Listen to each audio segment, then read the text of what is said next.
His face is burning, not from fire, from mud. Warm and wet. It clogs his nostrils and mouth. He jerks his head back and gasps for air. The air smells of swamp and blood. Somewhere nearby, a woman is screaming. No, not just one, several voices at once. Angry, frightened, confused. He presses his palms into the ground and gets up on all fours. The world blurs before his eyes. Reeds. A wall of reeds taller than he is. Something stone-like behind him. Smooth. He turns around. An arch made of black stone. There are symbols on it. Not letters. Not drawings. Something in between. He doesn't understand a single one. 6 women in leather capes are sitting beneath the arch. Each has tattoos on her cheeks. Each has a stone knife at her belt. One of them is already standing. Tall. Slender. A scar running from her temple to her chin. She's holding a spear with a stone tip and stares at him the way one stares at a beast before striking. Tim slowly raises his hands, palms forward. A universal gesture. I'm unarmed. I'm no threat. She doesn't lower her spear. He quickly surveys his surroundings. The sun is low. 3 hours until dark. The ground beneath his feet is damp. Black soil mixed with silt. The river is nearby. The women are wet. 2 of them have blood on their hands. The third has her shoulder bandaged with a dirty rag. The blood on the rag is fresh. These people didn't come here of their own free will. He doesn't know a single word of their language yet, but he senses in his bones something that needs no translation. These people came here to die. He slowly lowers his hands. His palms are open. His fingers are relaxed. His name is Artem Kovac. His friends called him Tim. That's the last thing he remembers. A highway at night. Headlights. A logging truck coming the other way. Steer to the right. A crash. The smell of gasoline. Silence. And then mud. Warm mud and a woman's scream. He looks at the woman with the spear. She doesn't look away. He slowly points at the wounded woman, then at his hands, then back at the wounded woman. A simple gesture. I can help. The woman with the spear doesn't move, but the tip rises slightly, by 2 fingers. That's enough. Tim stands up, slowly, without any sudden movements. He walks over to the wounded woman. He sits down next to her. She's young, maybe 19, slim, huge eyes. She looks at him not with fear, with something else. As if she recognizes him. The rag on her shoulder is soaked with blood. The wound isn't deep, but it's dirty. Dirt in a wound means death. He knows that. No one here knows that. Tim looks around. He notices some bast ropes on the belt of one of the women. He points at them, then at the wounded girl. The woman doesn't understand. He repeats the gesture. A 3rd time. A 4th. Finally, a short, sturdy woman with large hands covered in clay takes a coil of rope from her belt and throws it at him. She doesn't hand it to him. She'd do it, at his feet, like a dog. Tim picks it up, his expression unchanged. Now is not the time for pride. He unravels the bast rope, ties a loop. His fingers remember. Bulin, the most reliable knot in the world. A loop that won't tighten. Perfect for a bandage. He carefully removes the dirty rag from the girl's shoulder. The wound is as long as his palm. The edges are ragged, a rock or a claw. Dirt has gotten deep inside. He needs water, clean water. He looks around. He sees a leather water bag with one of the women. He points to it, then to the wound. The woman is short, a black braid down to her waist, herb tattoos on her wrists.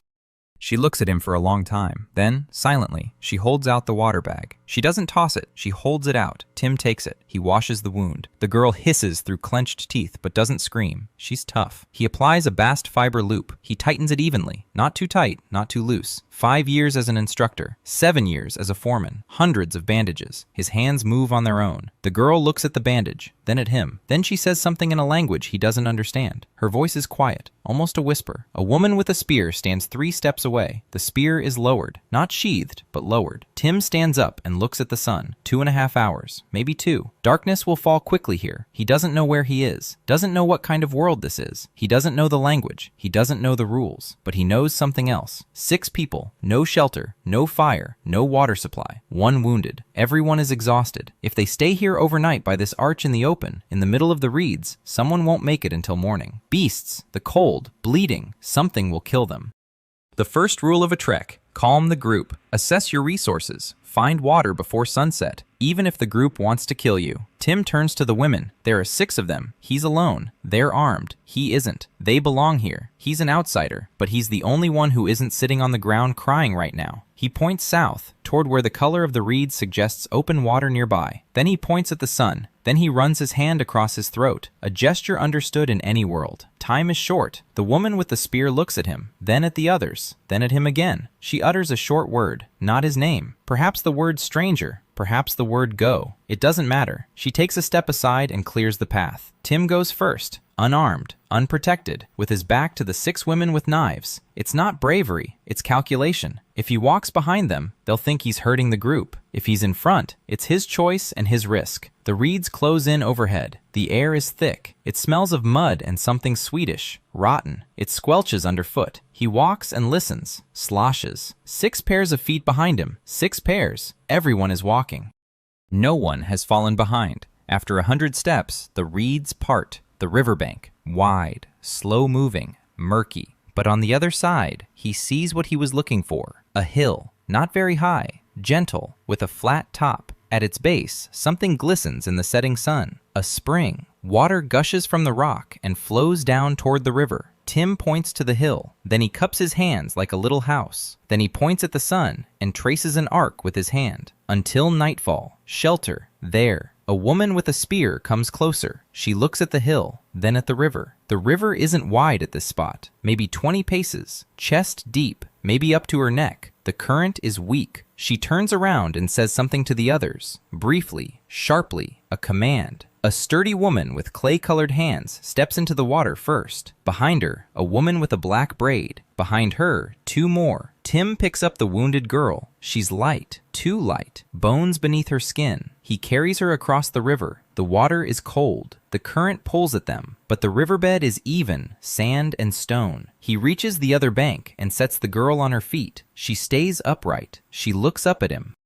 She says something, a single word. He doesn't understand, but from the tone, it's thank you, or something close to it. The woman with the spear is the last to cross the river. She was bringing up the rear, covering them. Tim notices this. A hunter, a warrior, a leader. She's in charge here. She was in charge before him. She'll remain in charge if he makes a mistake. The hill is closer than it seemed from the other bank. 200 paces. A spring gushes at the foot of the hill. The water is clear, cold. Tim tastes it, pure, odorless, no aftertaste. A good sign. He swings to the top. A flat clearing, 10 paces long, 8 paces wide. A view in 3 directions. The river to the south, reeds to the east, forest to the west, an open meadow to the north. Any animal will be visible from a distance. The wind from the river will blow away the insects. The ground is dry. The rock is close to the surface. He won't sink. He won't get flooded. Tim stands atop the hill, and for the first time in this crazy day, allows himself to take a deep breath. He has no idea what happened. He has no idea where he is. He doesn't know if he'll make it back. He doesn't know if he's even alive. But he knows one thing. 6 people, water, high ground, 2 hours until dark. That's enough. He crouches down and begins gathering dry twigs. A fire. He needs a fire. He has no matches, no lighter, but he has his hands and 20 years of experience. He selects a straight, dry stick about an elbow's length long. He finds a flat piece of soft wood. Using a stone knife, which a strong woman hands him without a single word, he carves a hole and a groove, a nest for tinder. He gathers dry moss, dry grass, thin birch bark. He inserts the stick into the hole and begins to twist it between his palms, quickly, rhythmically. His palms are burning. He doesn't care. The women stand around and watch. They know fire. They know how to make it. But they're watching his hands, the speed, at his confidence. He isn't trying. He's doing it. A wisp of smoke, a thin stream. Tim doesn't stop. 10 more seconds. 20. An ember, red. He carefully slides it into the moss nest. He blows on it, evenly, gently, not too hard. The moss catches fire. He adds grass, birch bark, thin twigs. The flame grows, steady, strong. The women come closer, every one of them, even the woman with the spear. Fire, alive, warm. Familiar. The only thing that makes sense on this crazy day. Tim adds thicker branches. The fire takes them in and roars. The heat hits his face. He sits down. His legs are shaking. His hands are shaking. His whole body is shaking. The adrenaline fades and realization sets in. He doesn't know where he is. He doesn't know when. He doesn't know how to get back. He's wet and hungry. He has nothing. Absolutely nothing. Except for the 6 women who wanted to kill him an hour ago and are now sitting by his fire. The youngest one, the wounded one. Tim wakes up before dawn. It's cold. The fire has almost gone out. The coals are red, but there's no flame. He sits down and adds dry branches. He blows on them. The flame flares up. The women are sleeping around the fire. Each is curled up in her own pelt. Each is at arm's length from her neighbor, no closer. 6 people who are strangers to one another. 6 different tribes. He quietly gets up and walks down to the spring. Water gushes from a crevice in the rock. It's cold. He drinks. He washes his face. He looks around. The morning light changes everything. Yesterday, at dusk, he could see only the hill and the river. Now he sees more. To the west, a forest. Not dense. Oak, alder, something resembling an ash tree. Good timber. To the north, a meadow. The grass is tall, waist high. There's movement in the grass. A herd. Small animals. They look like sheep, but with curved horns. Mouflons, or something very similar. To the east are reeds, and beyond them, the river. To the south, beyond the river, is another forest. Darker, denser. The smell of rotting leaves drifts from there. Predators are most likely there. Tim returns to the hill. The women wake up one after another. The first to rise is the huntress with the scar. She's already holding her spear. Tim notices. She sleeps with her weapon, a survival habit. The second to rise is a sturdy woman with hands like clay. She heads straight for the spring. She drinks thirstily for a long time. Then she washes her hands thoroughly, every finger. Her hands are her most important asset. The third to rise is the woman with the black braid, the healer. Her first move is to go to the wounded girl. She checks the bandage. She touches her forehead. She sniffs the wound. Tim approaches. The healer looks up at him. He points to the wound, then to the water. Then he makes a gesture to rinse it. She nods. Briefly, she understands. She removes the bandage. The wound hasn't become infected overnight. A good sign. A hemp loop holds the edges together. The healer looks at the knot, then at Tim. There's a question in her gaze. Not a hostile one. A curious one. Where did he learn that? Tim demonstrates the knot again. Slowly, the loop, the turn, the tightening. She repeats it. On the first try, her fingers are precise, confident. She's worked with her hands her whole life. She weaves herbs. She mixes ointments. Her fingers remember every movement. Tim nods. Good. She almost smiles. Almost. They're out of meat. The piece from yesterday that Ela shared with him was the last of it. The others are out too. Tim can see it on their faces. Hunger. A familiar enemy. He heads down to the river. The bank is muddy. There are tracks in the silt. Hooves. Small ones. A deer or a roe deer. They came to drink at night. But hunting without a weapon is pointless. He doesn't have a spear. No bow. Only his wits. He walks along the bank. He looks into the water. Shallow water. Rocks on the bottom. Movement among the rocks. Fish. Small. About the size of his palm, but there are many of them. Tim stops. He thinks. He decides. A fish trap, the simplest design. A cone made of twigs. The fish swim in through a narrow opening and can't find their way out. He knows how to make one. He's shown tourists in the Cascade Mountains how to do it dozens of times. He needs flexible twigs. Willow. He'd seen willow by the water further downstream. Tim breaks off willow twigs. Lots of them. 20 or so. He brings them to the shore. He sits down and begins to weave. The women watch from the hill. He feels their eyes on his back. His fingers work quickly. The frame, the ribs, the opening. The cone narrows. The entrance is wide. The exit is narrow. The principle is simple. The fish swims toward the bait. It passes through the throat. There's space inside. It swims around, looking for a way out. But the throat is behind it, and the fish is looking ahead. It can't find a way out. Tim sets the trap in the shallows. He ties it to a rock with a vine. He puts crushed snails he found on the shore inside. Bait. Now he waits. He returns to the hill. He gestures to the women. Fish. Later, there will be food. The scarred huntress looks at him, then at the river. Then she takes her spear and walks toward the forest. Silently, without gestures, without permission. She's a huntress. She'll do what she knows how to do. Tim doesn't stop her, doesn't even try. She is not his subordinate. She is a free person with a spear. He turns to the others. 5 women. The wounded Ela sits by the fire. The healer is next to her. A sturdy artisan stands off to the side and looks at him with a mixture of suspicion and interest. The 4th woman, tall, broad-shouldered, shaven temple, tattoos on her forearm, designs resembling notches. She's sitting on a rock, sharpening a stone knife against a flat cobblestone. Her movements are automatic. She sharpens the knife and stares at Tim, without blinking. A warrior. He sees it right away. Not a hunter like the first one. A warrior. She's killed people. The tattoos on her arm are a tally. The fifth woman is also tall, but slimmer. She stands at the edge of the hill and looks south, toward the dark forest across the river. Her arms are crossed over her chest. She's the only one of them all who hasn't looked at Tim even once since he woke up. She doesn't care, or she wants it to seem that way. Tim begins to survey the hill. He walks around it in a circle, measures it in steps. The summit is flat, 12 steps from north to south, 9 from west to east. He was wrong yesterday in the dark. It's farther than it seemed. Good. The slopes are gentle on 3 sides. On the south side, there's a cliff, not very high, about 2 human heights, but high enough.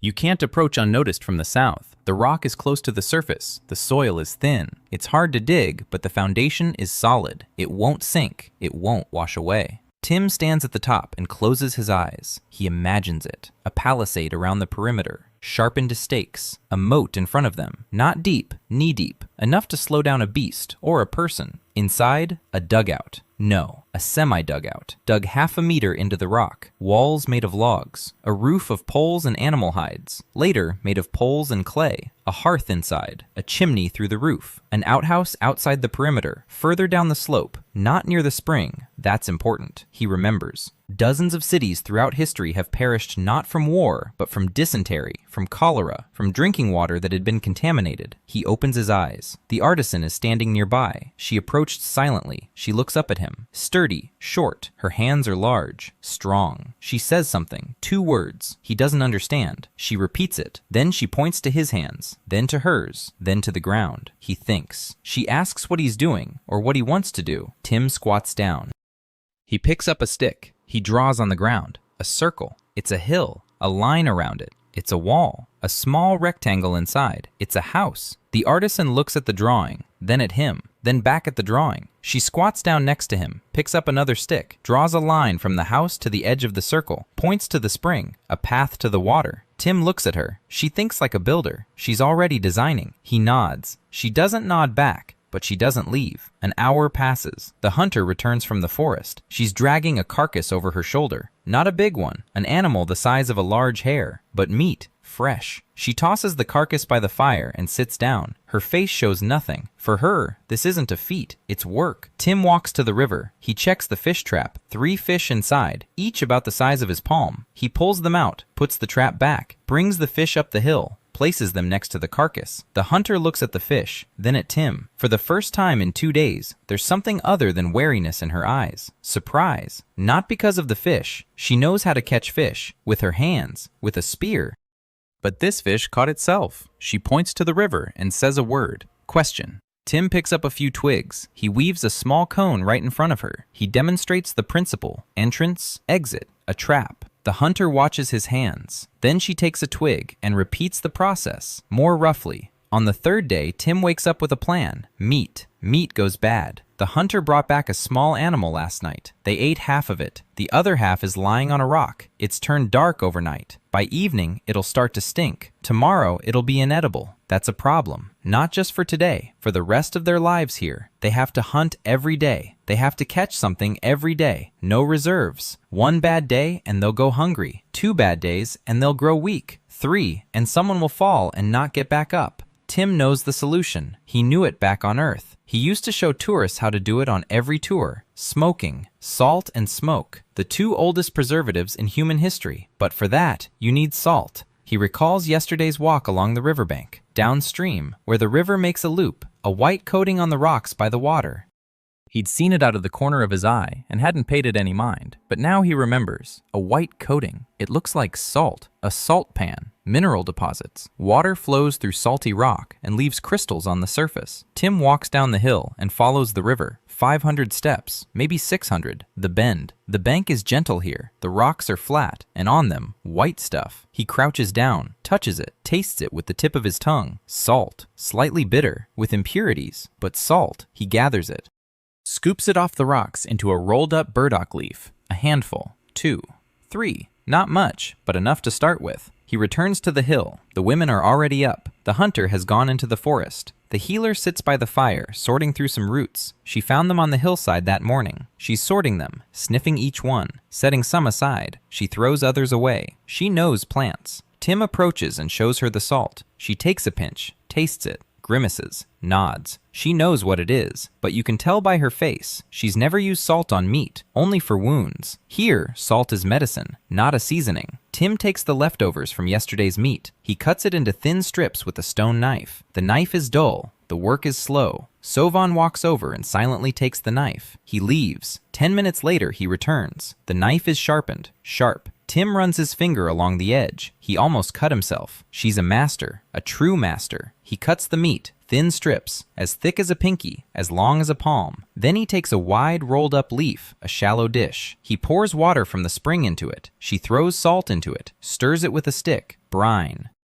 The simplest brine. She dips each strip of meat into it, holds it for a few seconds, pulls it out. Now for the smoke. She needs cold smoke. Not a flame, not heat, smoke. Tim takes some raw alder branches, thick ones, with the bark still on. He places them in the fire on the leeward side. The flame won't catch the damp wood. The branches smolder. The smoke is thick, white, fragrant, a pleasant smell. Tim sticks thin twigs around the smoking side of the fire. He hangs the strips of meat on them, not over the fire, next to it, where there's smoke but no heat. The meat hangs there. The smoke envelops it, slowly, evenly. The women watch. All of them. Even the warrior with the shaved temple who usually sits apart. She comes over and snips the smoke. Then the meat. Her face shows confusion. Why spoil the meat with smoke? Tim doesn't explain. There's nothing to explain. There are no words. He simply points to the sun. Then he bends his fingers. 1, 2, 3, many. Wait. By evening, the meat has darkened. It's become firm. The smell has changed. Not raw, not fried, something else. Smoked. Tim peels off a strip. He tastes it. Tough, salty, with a smoky aftertaste. Not perfect.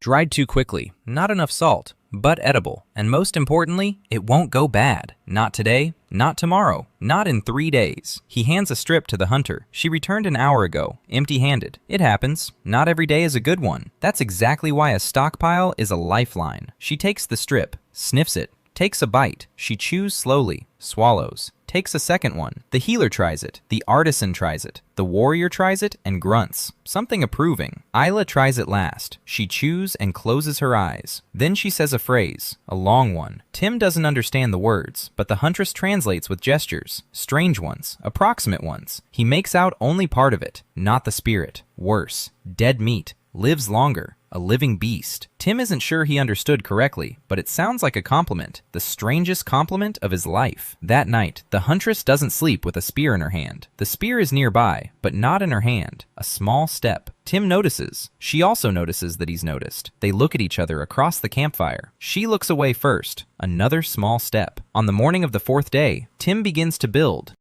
his first palisade. He takes the stone axe that Sovan had fashioned from a blade and a stick bound together with a rawhide strap. The axe is crude, but it cuts. Tim heads toward the forest. He picks out young trees, straight ones, as thick as an arm. He chops. The work is slow. A stone axe isn't like steel. Each tree takes 100 blows, 200. His hands ache by the 3rd tree. By the 5th, his palms are blistered. He keeps going. By noon, he has 6 stakes, long ones, 1.5 times a man's height. He sharpens the ends, drags them up the hill, begins digging them in along the northern edge. The soil is thin. There's rock beneath it. He has to chisel away. Sovan comes over and watches. Then, silently, he takes a second axe, his own, better made, and begins chiseling beside him. They work together in silence. Their rhythm syncs up after 10 strikes. She feels the tempo and adjusts, or maybe he adjusts to hers. By evening on the 4th day, 8 stakes stand in a row. Not a wall, a hint of a wall, a beginning. Tim stands in front of them and looks. Crooked, uneven. The gaps are too wide. On a construction site in Portland, they'd laugh at him.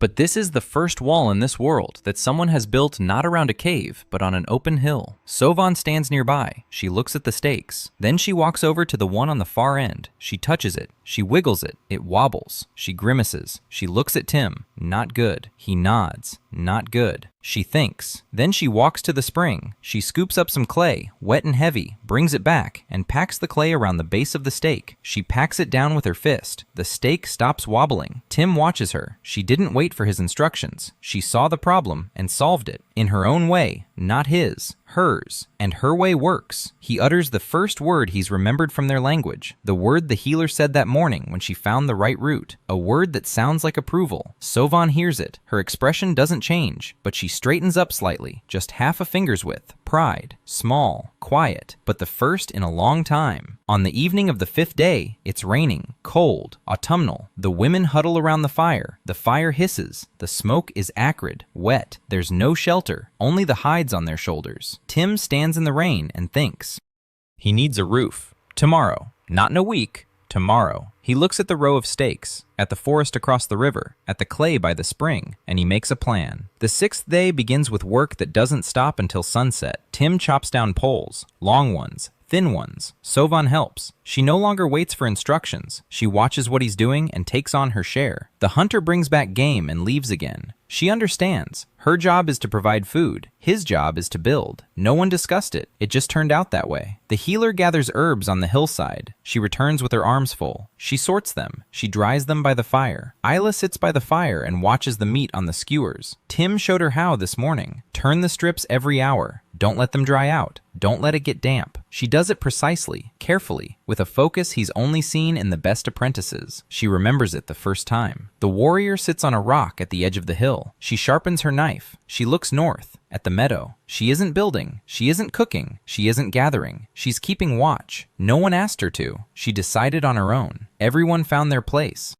Without orders, without argument, they just found it. Tim notices and silently thanks the universe, or the Sours, or whoever it may be, for giving him people who weren't just random strangers. By evening on the 6th day, the frame is standing. 4 support posts, dug in deep, packed down with clay. Horizontal poles between them, slanted at the top. The roof will be single-sloped, simpler, faster. Tim explains to Sovan with gestures. Water has to run off, not pool at the top. She nods, understands instantly. Then she shows him the same signs. She asks him something. He doesn't understand. She picks up a stick, draws on the ground, an angle, points to the roof, then draws another angle, steeper. How steep? Tim squats down, picks up 3 sticks, places them on the ground, a long one, a short one, a connecting one, a triangle. He points to the long one. 3. She points to the short one. 4. She points to the connecting one. 5. The Egyptian triangle rule. 3, 4, 5. A right angle. The foundation of all architectural geometry. Sovan looks at the sticks. Then he rearranges them. She checks the proportions. The long one is 3 palms. The short one is 4.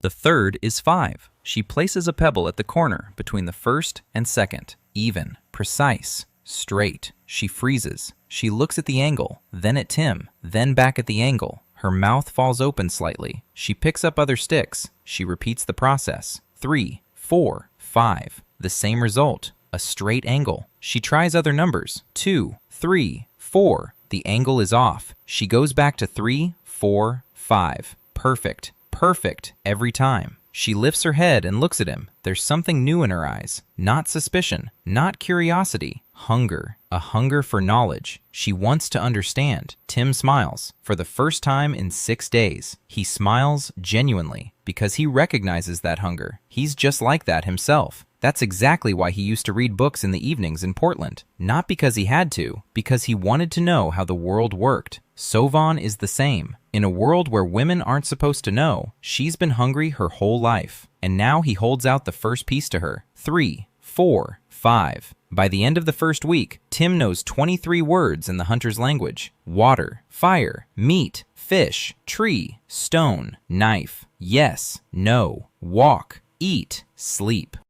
Pain, good, bad, big, small, cold, beast, river, earth, woman, man. Not all women speak the same language. 6 tribes, 6 languages. But the huntress and the warrior understand each other. Their tribes were neighbors. The healer knows half of the huntress's language. Sovan understands every 3rd word. Ela speaks her own language and understands the healer. The 5th woman, who stands apart from everyone else, speaks a language that no one understands. She hardly speaks at all. Tim is compiling a dictionary. In his head, every morning he points to an object and asks for the word. He repeats it. He memorizes it. In the evening, he tests himself. The hunter is the first to start correcting his pronunciation. Briefly, sharply, without a smile, but patiently. He names a stone. She grimaces. She pronounces it correctly. He repeats it. She nods. After 10 days, they can exchange simple phrases. Fish in the river, beast in the forest, rain is coming, we need fire. Not conversations, commands, signals, but enough to work together. The shelter is ready on the 11th day. Not a house, a shed, 4 posts, a single sloped roof made of poles, with bundles of reeds laid on top. Tim showed them how to weave the reeds. Ela did it best of all. Her fingers were quick, precise. Every bundle was even. Each was tied the same way. The roof didn't leak. Almost. It dripped in 2 places. Tim found the holes and plugged them with moss. No more dripping. The first night under the roof, rain pounded on the reeds. Inside it was dry. Warmth from the hearth Tim built out of flat stones in the center. Smoke escapes through a crack between the roof and the wall. Not perfect. It stings the eyes. But it's warm. Dry. The women lie on mats of dry grass. Not on the ground. On the grass. Tim remembers this from books. Insulation from the ground is more important than insulation from the air. Cold from below kills faster than cold from above. That's why the grass, a thick layer, under the animal hides. Ela falls asleep first. She sleeps peacefully for the first time in days. She doesn't twitch. She doesn't wake up. She just sleeps. The healer notices and gently touches her forehead. No fever. The wound is healing, clean, no inflammation, because they rinsed it every day with clean water from the spring, because they changed the bandage, because the knife they used to cut meat wasn't the same one they used to touch the wound. Tim didn't explain this with words. He simply used a different knife each time, and the healer noticed and began to do the same. Without explanation, she observed and drew her own conclusions. On the 13th day, Tim set a rule, a latrine. He chose a spot on the hillside, below the spring, below the camp. On the leeward side, he dug a hole, not very deep.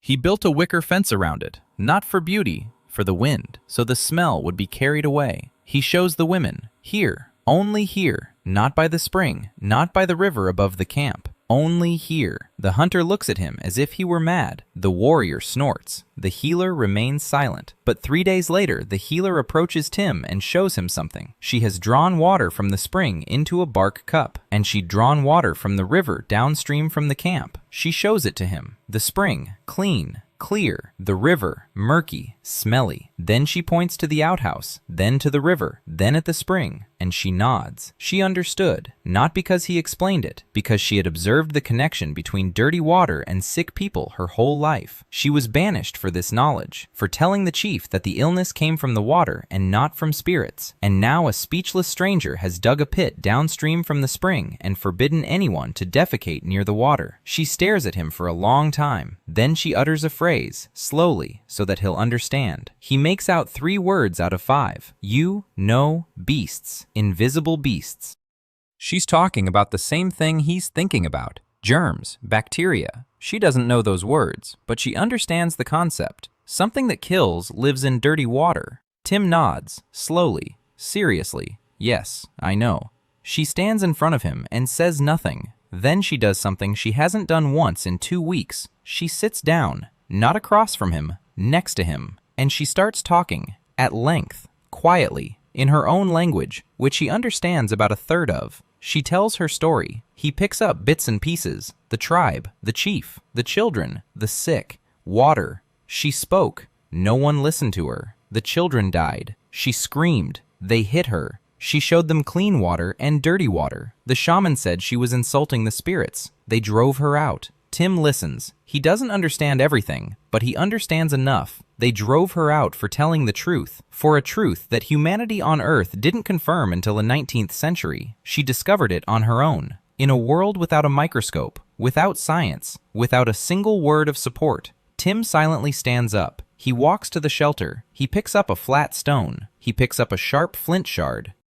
And he begins to scratch. A line, a circle, a wavy line, an arrow. He draws a diagram. Clean water at the top, people in the middle, mud at the bottom. The arrow from the mud to the water is crossed out, not allowed. The arrow from the clean water to the people, allowed. A primitive pictogram. The first hygiene textbook in the history of this world. He He hands the stone to the healer. She takes it. She looks at the drawing. Then she runs her finger along the lines. Then she presses the stone to her chest with both hands, like a child clutching a gift. Tim turns away, a lump in his throat. He's a foreman from Portland. He shouldn't, but his throat tightens. Because this woman has known the truth her whole life and has been punished for it her whole life. And he has just told her without words, "You were right. You were always right." The second week, the palisade is growing. 20 stakes. 30. The north side is closed off. The west side is half closed. Sawan works beside him every day. She says nothing, but her hands speak. She drives the stakes in tighter. She sharpens the tops. She places stones at the base for stability. Every day she adds something of her own, a small detail.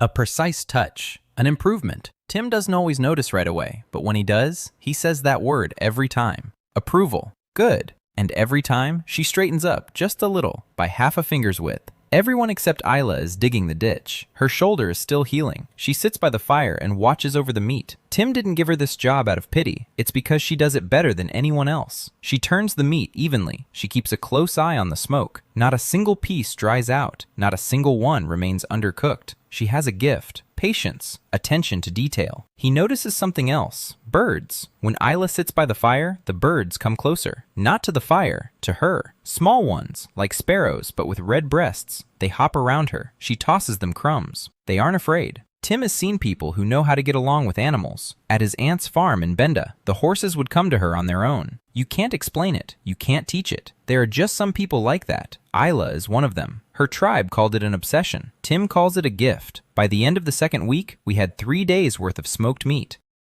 3 fishing lines. Each one brings in 2 or 3 fish a day. The healer found wild onions in the meadow, sour berries at the edge of the forest, roots that can be on rocks. The food is monotonous. Meat, fish, roots, berries, greens. But there's food every day, 3 times a day. Morning, afternoon, evening. Tim insisted on it. A meal schedule. Not just whenever we catch something, but on a schedule. The body gets used to it. The stomach works better. Our energy levels are more even. A small thing, but the women noticed. They stopped waking up anxious. Will there be food? There is food. Every day. The anxiety fades. When the anxiety fades, something else takes its place. Thoughts, plans, desires. On the evening of the 14th day, something happens by the campfire. The warrior speaks first. She had sat in silence for 2 weeks, sharpening knives, keeping watch, never exchanging more than 2 words with anyone. And suddenly she spoke. She turned to Tim. She said a long sentence. Then she stood up. She walked over to him. She stopped a step away. Tim didn't move. She looked down at him. Then she held out her hand, an open palm, just like his gesture on the first day.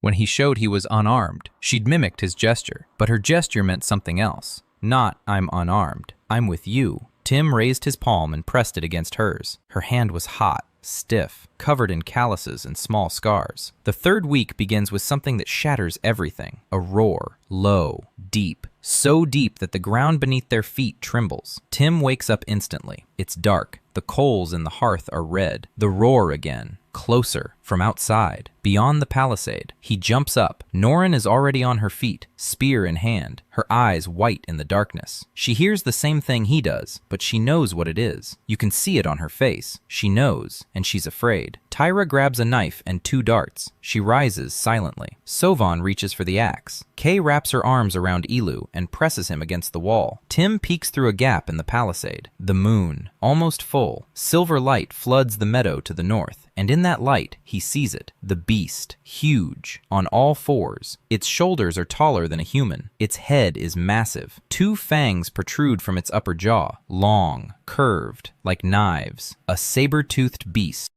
Tim had read about them. He'd seen skeletons in museums. Smilodon, or something like that. In the museum, they were dead and small. Here, it's alive and enormous. The beast stands 30 paces from the palisade, sniffing the air. Meat. It smells smoked meat. Tim looks back. 5 women are behind him. Isla is pressed against the wall. A wound on shoulder has reopened from a sudden movement. Blood on the bandage. If the beast smells fresh blood, it will charge the palisade, and the palisade won't stop it. The stakes are thin.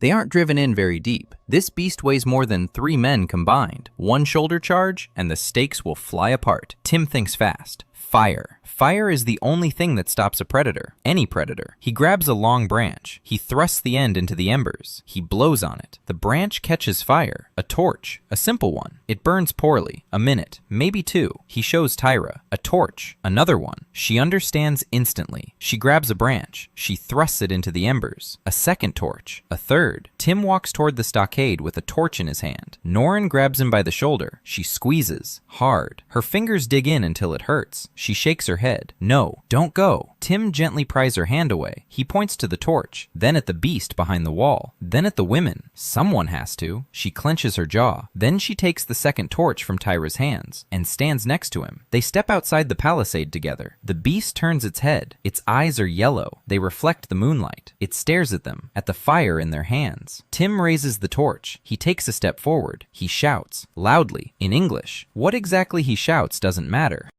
What matters is the sound, sharp, confident, not the cry of a victim, the cry of someone who stands their ground and doesn't run. Norrin shouts beside him. Her cry is different, low, throaty, like a hunter's. She knows how to scream at a beast. Tim swings the torch. Sparks fly into the darkness. The beast takes a step back. One step. It stares, sniffs. Then it lets out a roar, one that makes Tim's ears ring. But it doesn't attack. It stands there. It stares. Tim takes another step. The torch crackles. The flame flickers. The branch burns through. Seconds. A sound comes from behind. Tyra. She's standing on the wall, a dart in each hand. She doesn't throw. She waits. If the beast jumps, she'll strike. She won't kill it. A stone dart won't kill this creature, but it will slow it down. For a second, maybe 2. The beast looks at the 3 people with fire and weapons. It assesses the situation, not with its mind, with instinct. Prey that doesn't run, prey that screams and glows, prey that stands in a group, not worth the risk. Dangerous. It turns around, slowly. It doesn't flee. It walks away, with dignity, like a master who has decided this isn't the place for him today.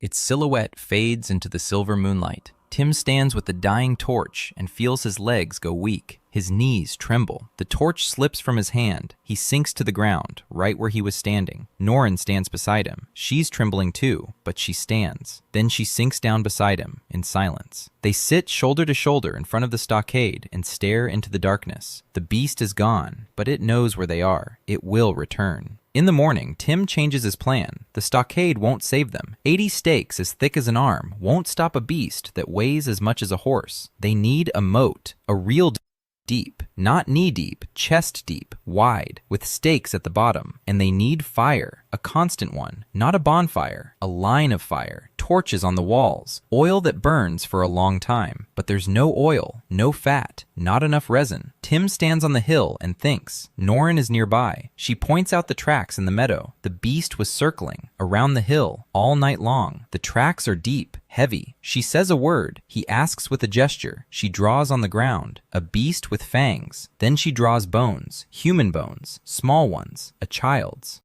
She looks at Tim. He understands without words. This beast kills people. Often, children, the elderly, those who cannot run. Her tribe lost people every winter. Tim clenches his jaw. All right. He cannot kill this beast with a spear. He can't scare it away for good with a torch. But he can do something no other tribe in this valley can do. He can build a trap. Not a fish trap, a wolf pit. The principle is the same, only the scale is different. He chooses a spot, the trail from the meadow to the hill. The beast passed this way. The tracks are clear. It will come back the same way. Predators use the same trails. Tim marks out the pit, 3 steps long, 2 steps wide. It's 1.5 times his height deep. Everyone will dig. Sovan, Tara, and Tim himself. Kay and Ela gather stakes, short, thick, and sharpened, for the bottom of the pit. Norrin heads into the forest. She has a different task. Bait, fresh meat. They dig all day long with stone shovels and sticks. The soil is dense. Clay lies beneath it. Rock lies beneath the clay. Tim breaks 2 stone tools within the first hour. Sovan makes new ones. Quickly, without complaint. Tara digs in silence, rhythmically, like a machine.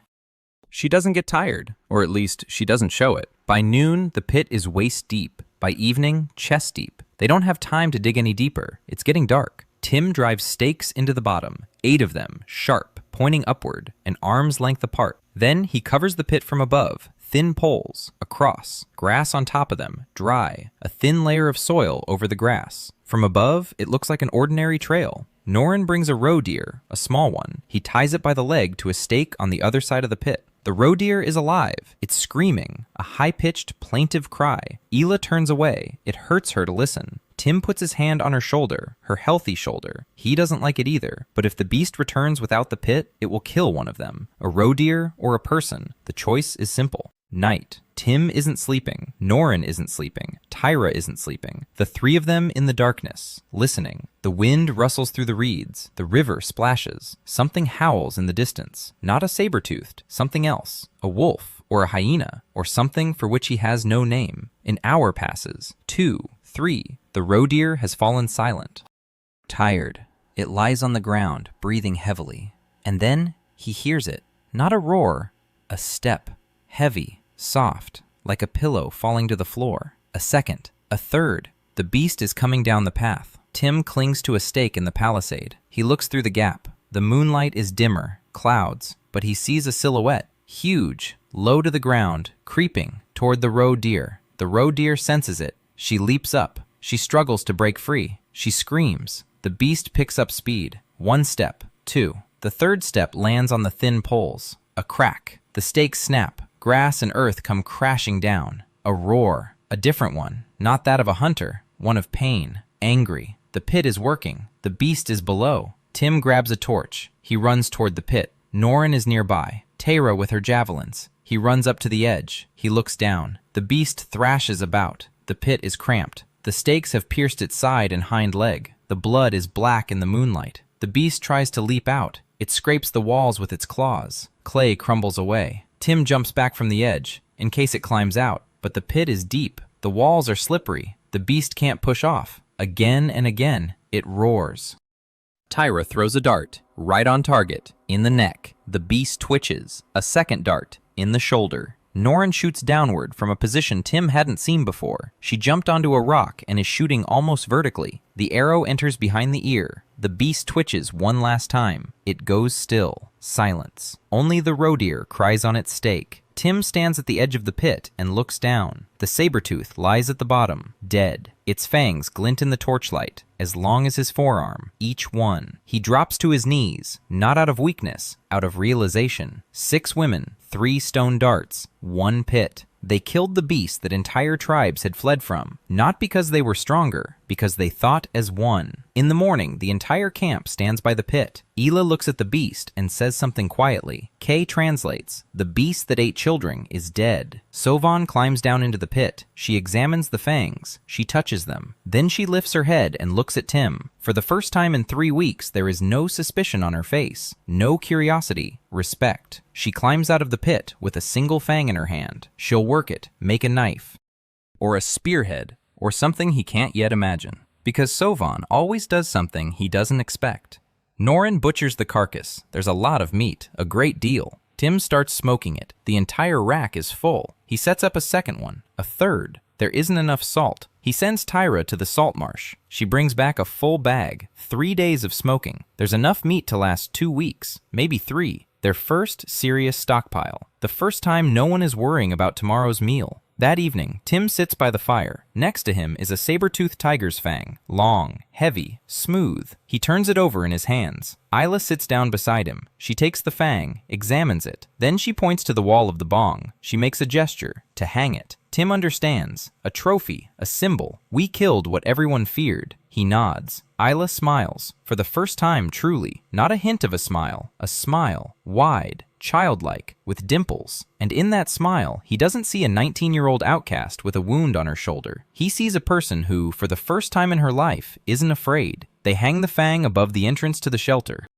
In the evening, everyone sits around the fire and eats saber-toothed tiger meat. Plenty of it. Hot, salty, with wild onions that Keihe found. The women are talking. All of them, at the same time, in 4 languages. They're laughing. Norin is laughing, for the first time, quietly, briefly, but she's laughing. Tyra is telling a story about something, and waves her arms. She demonstrates how the beast fell into the pit. Sovan chimes in with a comment, and Tyra argues. Kay listens, and shakes her head. Ela sits and smiles. Tim sits and listens. He doesn't understand half the words, but he gets the gist. They're no longer 6 strangers to one another. They're not quite a family yet. Not a quacta, not a team, but something. The first hint of something. The 6th woman, the one who's silent, the one who doesn't say her name. She's sitting in the circle, for the first time, not on the edge, in the circle. She eats. She's silent, but when Tyra demonstrates how the beast roared in the pit and makes a ridiculous face with bulging eyes, the 6th woman snorts. On the morning of the 22nd day, Tim stands at the top of the hill and looks out at the forest. He needs logs. Not stakes for a palisade. Logs. Thick ones, long ones, for walls. A stone axe takes 200 blows to fell a young tree. A mature oak as thick as a man's embrace takes 1,000 blows, maybe more. His arms won't hold out. His back won't hold up either. He needs a better axe. Tim walks over to Sovan. She's sitting by the shelter, working on a saber-toothed tiger's fang, scraping it with a stone, polishing it with sand. The fang is becoming smooth and sharp. She looks up. Tim sits down beside her. He picks up a stick. He draws on the ground. An axe, but not like the one he has now, a different one. The blade at an angle to the handle, not attached straight on, at an angle. He draws the line of the strike. A straight-bladed axe strikes and bounces off. An angled axe cuts in and slices through. The difference is huge. Sovan looks at the drawing. She picks up her axe. She turns it over in her hands. He holds the blade at an angle, like this, then like that. She sees it. He can tell by the look in her eyes. She sees why the angle is better, but the fastening, how to secure the stone at an angle to the handle. A rawhide strap won't hold it. It'll slip. Tim continues drawing. A groove. Cut a groove into the handle. Insert the blade. Secure it with a strap and resin. Sovan frowns. She stands up. She leaves. An hour later, she returns with 3 stones of different shapes and 2 sticks. She sits down and begins to test them. The first version falls apart after 2 strikes. The second holds, but the blade wobbles. The third. She chose a different stone. A flat one with a natural protrusion. She carved the groove deeper. She inserted it. She wrapped it with a wet strap. The strap will dry and shrink. It'll tighten securely. Tim hadn't suggested the third option. She figured it out on her own. By morning, the strap was dry. It's holding the axe in place. Sovan strikes the log. Once, twice, 3. Splinters fly. Large ones. The blade cuts deep. It doesn't bounce off. It cuts. She strikes again and again. Then she stops and looks at the axe in her hands. Her face. Tim had seen that look on trainees' faces when they first understood how a truss works. The thrill of discovery. Sovan utters 2 words. Tim knows the first one. Good. The second one is new. She points to the axe and repeats it. He memorizes it. Later he'll learn that the word means right, not good. Right. For Sovan, they're different things. In 3 days, they fell 4 mature trees. Tim chops. Sovan chops. Tyra hauls. She doesn't chop. She hauls. All by herself. The logs that Tim struggles to move, she hoists onto her shoulder and carries. In silence. Without complaint. Tim tries to help. She pushes his hand away. Not roughly. She just pushes it away. It's her job. She's found her role and doesn't want to share it.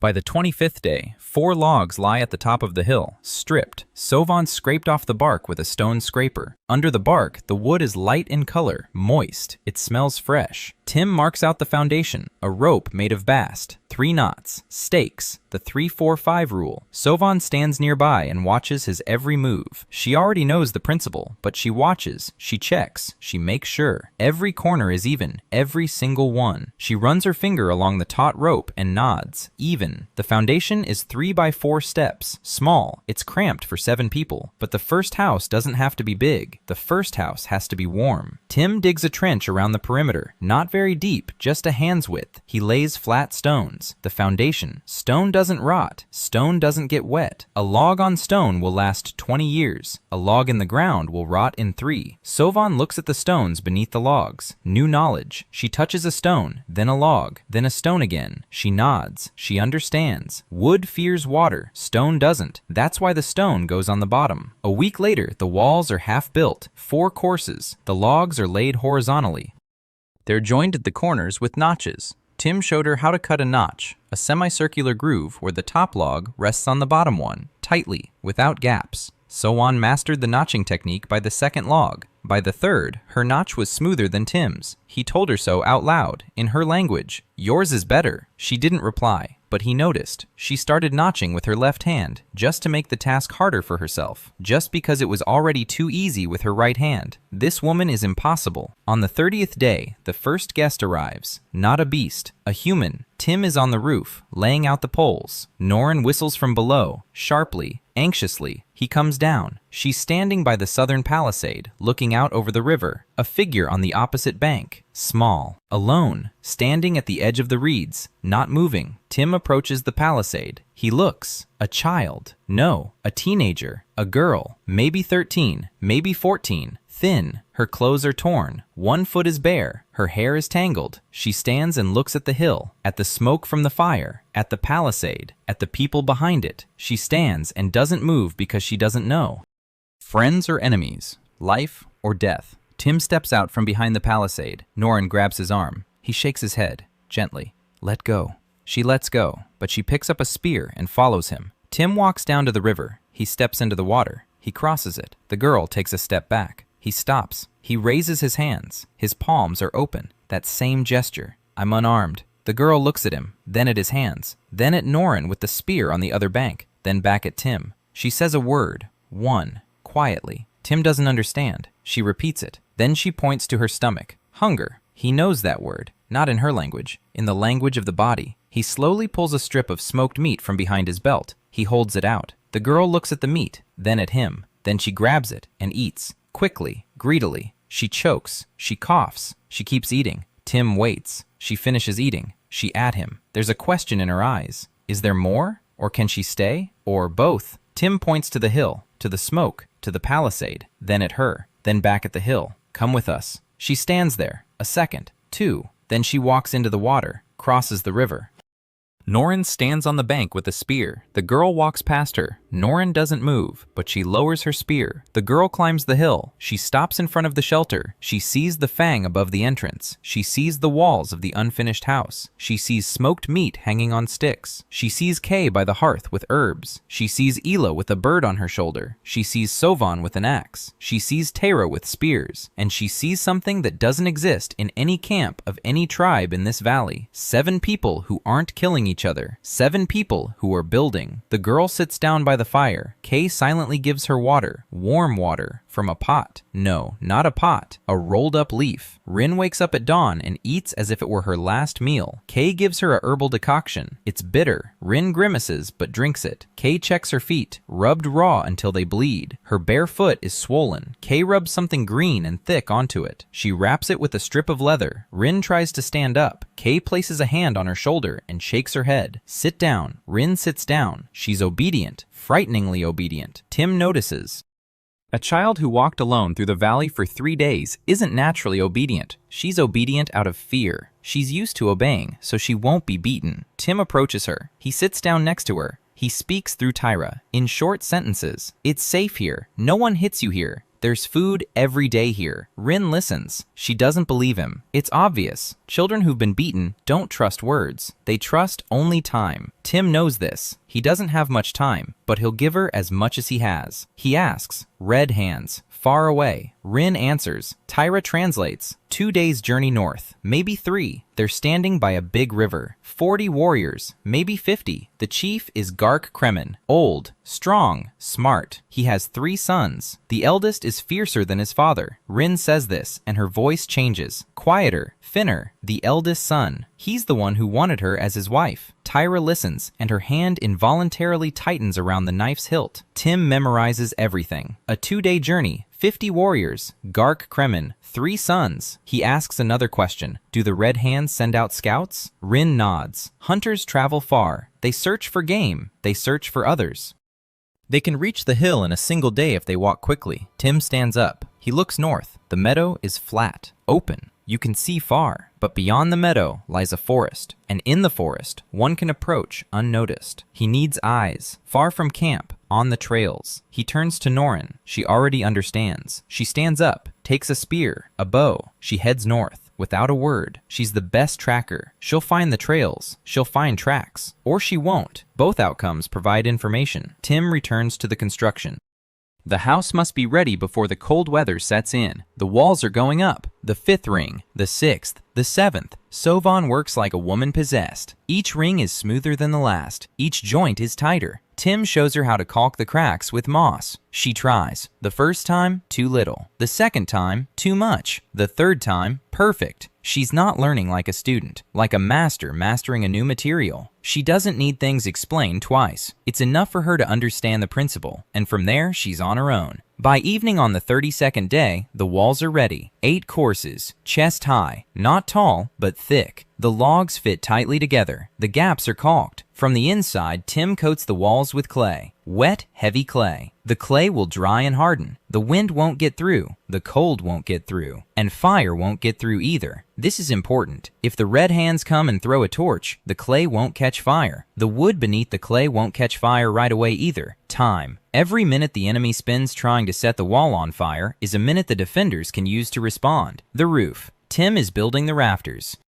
2 slopes, not just one like on a shed. 2. Water runs off in both directions. Snow slides off. The load is distributed evenly. He shows Sovan. A stick up, a stick to the right, a stick to the left. A triangle, a truss. She watches. She takes the sticks. She stacks them. The triangle is rigid. It doesn't bend. It doesn't collapse. A square bends. The triangle doesn't. She presses down on the axes. The sticks hold. She presses harder. They hold. She lifts her head. In her eyes is that same hunger. More. Show me more. Tim shows her how to connect 2 triangles with a horizontal beam, a ridge beam. She repeats it. Then she builds a 3rd triangle on her own, a 4th. An hour later, her model of a roof made of sticks is ready. Small, precise. She sets it on the ground and places a stone on top. The stone lies there. The model holds it. Sovan looks at the model and at Tim and utters a phrase he'll remember forever. 4 words. Tyra translates them later. Your mind sees a tree, not a compliment. More than that. She says he thinks in the language of structures. He sees in his mind what hasn't been built yet. She thinks that way too. She's thought that way her whole life.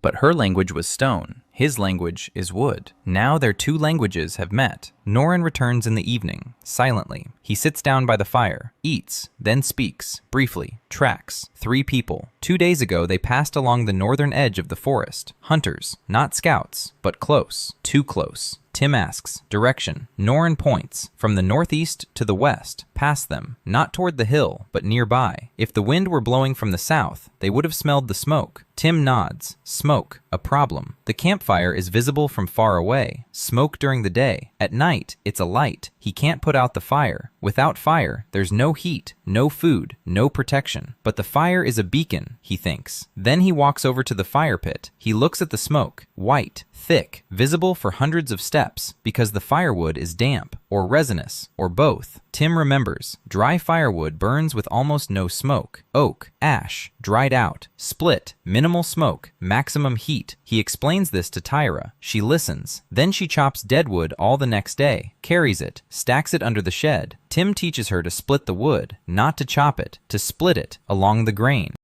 Wedge and strike. The log splits into 4 pieces. Each piece dries faster than a whole log. Tyra gets the hang of it in an hour. Then she splits wood until the note. Rhythmically, precisely, blow after blow. She doesn't get tired, or she doesn't admit to being tired. The fire burns evenly on the dry wood. The flame is clean. The smoke is thin, transparent. You can't see it from 200 paces away. Norin checks. He goes out to the meadow and looks. He returns and nods. Better. It's not noticeable unless you're looking for it on purpose. Day 35. The first stove. Not a fireplace, a stove. Tim builds it out of flat stones set in clay. Inside the house, against the back wall. The base is wide. It tapers upward. The flue, a chimney made of stones coated with clay. Through the roof to the outside. The principle is simple. The fire burns in the chamber. The heat flows into the house. The smoke rises up through the chimney, not into the room, outward. Sovan helps. She places the stones more precisely than he does. Each one is chosen for its shape. Each one fits snugly against the next. The gaps are minimal. Clay fills in the rest. By evening, the stove is ready. Tim lights a fire inside. The first fire in the first stove. The smoke rises, up the chimney, through the roof, outward. It's warm inside the house. Warm and smoke-free. No smoke. It doesn't sting the eyes. It doesn't burn the lungs. The women come in, one after another. They stand. They look at the fire in the stone chamber, at the walls, at the roof overhead, at the dry floor, at the warmth. Warmth without smoke. Ela enters last. She stops at the threshold. She looks around. Then she takes a step inside. Another. A third. She sits down by the stove. She places her palms on the warm stones. She closes her eyes. A tear runs down her cheek, a wet one. She doesn't wipe it away. Tim stands by the door and watches, a lump in his throat again. He's a foreman. He's built 100 houses, frame houses, with insulation, with central heating, with hot water, and not a single one of them meant as much as this box made of 8 logs, with a stone stove and a roof of poles and reeds, because none of those houses was the first in someone's life. Norrin walks in. She inspects the corners, the walls, the ceiling. She touches a log, sturdy, thick. Then she turns to Tim. For the first time ever, she says his name. Not a stranger, not a man. Tim. 2 syllables, short, just like her. Then she adds a word, one. Tim already knows this word. It means home. She said his name and the word home in the same sentence. Tim and home, or Tim's home. On the 37th day, Tim stands on the riverbank and looks at the clay. Gray, rich, malleable. He picks up a lump. He kneads it in his hands, rolls it into a ball. Dense, uniform, good clay. Not much sand, not many stones. He remembers from books. Pottery didn't start with a pot. It started with fire. A person saw that clay hardens by the fire. Then he molded a bowl. Then he fired it. 20,000 years of trial and error condensed into a single sentence. Tim doesn't have 20,000 years, but he knows the end goal. Firing at a high temperature in a sealed chamber, not over a campfire. Over a campfire, the clay cracks. Uneven heating. One side is hot, the other cold. Stress. A crack. Collapse. He needs a kiln, a separate one, not the one in the house, a different one, a special one. Tim draws on the ground. Sovan stands nearby. She already knows that if he's drawing on the ground, it means something new is coming. She sits down and watches. A round chamber, a firebox at the bottom, a vaulted ceiling at the top with an opening for draft. The pots are placed inside the chamber. The fire is lit in the firebox at the bottom. The heat rises evenly from all sides. The temperature is high. Sovan looks at the drawing. She points to the chamber, then to the stove in the house. The difference. The home stove is small, low temperature, for heat. This one is large, high temperature, for stone. She says a word. Tim asks her to repeat it. She repeats it and points to the clay, then at the fire. Then she bangs her fist on a stone. Clay plus fire equals stone. She understood the principle in 30 seconds. They build the kiln for 4 days. Sovan and Tim, the two of them. Ka'e kneads the clay. Ela carries water. Teyra hauls stones. Everyone does their part. The kiln turns out crooked, uneven. The arch is wobbly. Tim props it up from the inside with wooden struts, which will burn away during the first firing and free up space. He remembers this technique from a book on medieval architecture, a krujala.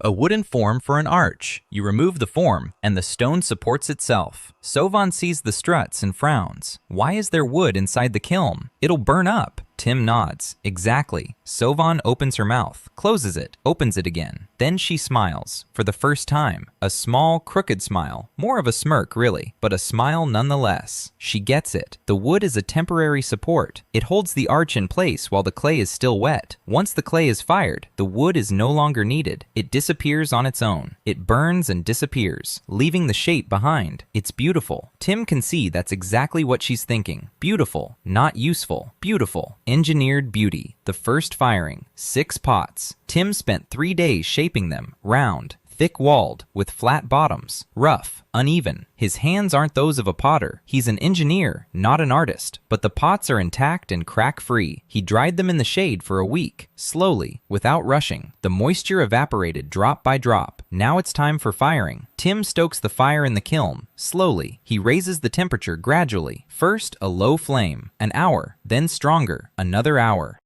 Then a lot of firewood. Heat. The kiln hums. The air above the opening shimmers. The spacers inside are burning. Sovan stands nearby and doesn't leave. She wants to watch. Kay doesn't leave either. She wants to watch too. The firing lasts all night. Tim adds firewood every half hour. He doesn't sleep. By dawn, the kiln cools down, slowly. Tim doesn't open it. He waits. A sudden drop in temperature means cracks. Patience. Noon. The kiln is warm, not hot. Tim dismantles part of the arch. He peeks inside. 6 pots, reddish brown. He takes out the first one. He taps it with his fingernail. Ringing, solid, intact. The second one, intact. The third one, a crack, from bottom to rim, right through, unusable. The fourth, intact. The fifth, split in half, both halves at the bottom of the kiln. The sixth, intact. 4 out of 6. Tim sets the 4 pots on the ground in front of the shed. He looks at them. 4 pots, the first in the history of this world. The clay is fired by the flame, hard as stone, watertight. You can cook in them. You can store things in them. You can carry water in them. You can boil water in them. Boiled water, safe water. A child's life in every pot. Kai approaches. She picks up a pot with both hands, carefully, as if it were alive. She pours water from the spring into it. The water doesn't leak out. It stays put. The water stays inside the pot and doesn't spill out. Kai sets the pot on the stones by the hearth. She builds a fire beneath it. The water heats up. Steam rises. Bubbles. Kai looks at the boiling water, then at Tim. Invisible beasts. She says these 2 words. Tim nods. Boiling water kills invisible beasts. She knew this, but she couldn't do it because she had nothing to boil it in. A leather wineskin would burn on the fire. A wooden bowl would burn. A stone bowl is too heavy and takes too long to heat up. But a clay pot, lightweight, cheap. You can make 10, 20, 100, 1 for every person. Kay sets the pot of boiling water aside to cool. Then she goes to her herbs. She takes some dry leaves. She tosses them into the hot water. A green color spreads. The scent rises. Herbal, bitter, pure. She made the world's first herbal decoction in a clay pot. Not in a hide where hot stones were thrown. Not in a hollowed out log. In a pot, over the fire, just right. Kay pours out the brew, for everyone, into small bowls that Tim fashioned yesterday from leftover clay. The bowls are crooked, shallow, but each one holds the liquid. The women drink. Hot, bitter, herbal. Rin cups the bowl with both hands. Warmth in her palms. Warmth in her stomach. She closes her eyes and drinks in small sips, as if she's afraid it will be taken away. Tim drinks his decoction and thinks, a pot, such a simple thing, a piece of fired clay, but it makes all the difference between dying of dysentery at 20 and living to 50. Between losing half your children before their first birthday and raising them all, between life and death stands a clay pot and the knowledge that water must be boiled. Sovan picks up one of the pots. She turns it over in her hands. She taps it. She scrapes it with her fingernail. Then she sets it down. She backs some clay. She sits down and begins to mold her own. Not like Tim, in a different way. She makes the walls thinner, the bottom thicker, the shape smoother. She kneads and kneads and kneads. She smooths it out. Her fingers are precise. An hour later, a pot stands before her, unfired, gray, but even, beautiful. The walls are the same thickness all the way around. The bottom is flat. The rim is smooth. Better than Tim's. Much better. Tim comes over and looks. Then he says 4 words in her language. Yours is better. Much better. Sovan doesn't answer, but he sees it. She straightens up just a little, half a finger's width, and begins to shape a second one. It's quiet by the campfire in the evening. Everyone is full. Everyone is warm. The house is nearby. The pots stand against the wall. One holds water. Another holds the remains of a broth. In the third, Kay stores dried roots. Their first dishes. Their first storage containers. The first step from survival to life. Ela sits and carves something out of bone with a small knife. Tim watches. A figurine, small, 4-legged, with long fangs, a saber-toothed beast. She's carving a saber-toothed from the bone of a saber-toothed. Her face is calm and focused. Her fingers are steady. Every stroke is precise. She's not a master. She's something else. She sees the form within the material, just as a sculptor sees a statue in a block of stone. Tim looks at the figurine and at Ela and thinks, they considered her broken, possessed. They kicked her out. But she's an artist, in a world where that word doesn't exist. The 6th woman is sitting by the wall, as usual, keeping her distance, but inside the house. She stopped sleeping outside. She came into the house on the 3rd night, lay down by the far wall. Not a word, but she came in. Tim deliberately ignored her, didn't look, didn't nod, didn't greet her, because any attention might scare her away. She's like a wild cat. She comes on her own. If you call her, she'll leave. He leaves her a pot of broth by the wall. Every evening, every morning, the pot is empty. That's enough for now. Day 42.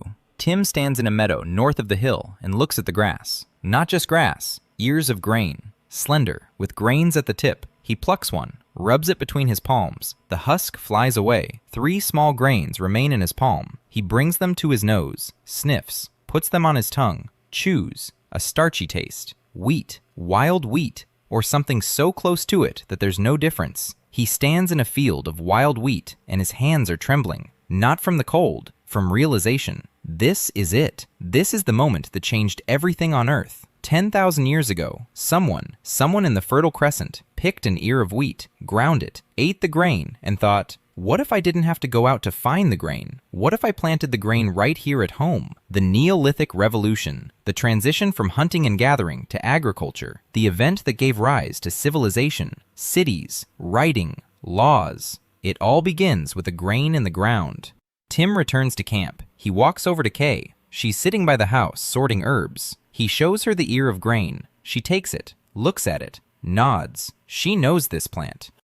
Their tribe used to gather grains. They ate them straight from the ear, raw, tasteless. Not enough. Not worth the effort. It's easier to catch a hare. Tim shakes his head. He takes the grain, places it on a flat stone, takes another stone, round, heavy, places it on top, presses down, grinds, in circular motions. The grain flattens out, turns into powder, white, fine. Flour. Tim adds water. A drop. 2. He kneads it. A flatbread. Small. The size of a fingernail. He places it on a hot stone by the hearth. The smell. Like bread. Hot. Familiar to every person on Earth. But not here. Here, this smell is new. The first of its kind. The flatbread browns. Tim takes it off. Breaks it in half. He holds out one half to Kay. She takes it. Sniffs it. Puts it in her mouth. Chews slowly. Swallows. Takes the second half. Chews. Swallows. Remains silent. Then points to the meadow. Then to the stones. Then at the pot. Then at the fire. A whole chain. Grass from the meadow. Grain from the grass. Flour from the grain. Dough from the flour. Bread from the dough. She laid out the entire sequence in a single minute. Then she points to the meadow and spreads her arms wide. A lot.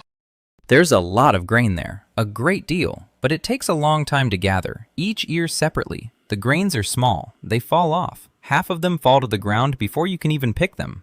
Tim nods. Wild wheat isn't like cultivated wheat. With cultivated wheat, the grains stay on the ear. They don't fall off. You can harvest them with a sickle. With wild wheat, the grains fall at the first touch. That's how the plant reproduces. It scatters its seeds. But if you're harvesting, you only gather the ones that haven't fallen, the strongest ones, the most tenacious ones. And if you plant them, ears will grow that hold their grains a little more firmly. Then you harvest again and plant again. In 10 years, the wheat will be different. In 100 years, it will be completely different. Artificial selection. Tim doesn't know if he'll even be around in 100 years, but the first step can be taken now. He organizes the harvest. Everyone, even Tyra, even Rin, goes out to the meadow. Tim shows them how to pluck the ears carefully, holding them over a leather sack so the grains don't fall to the ground. Every grain counts. They harvest for 3 days, from morning till night.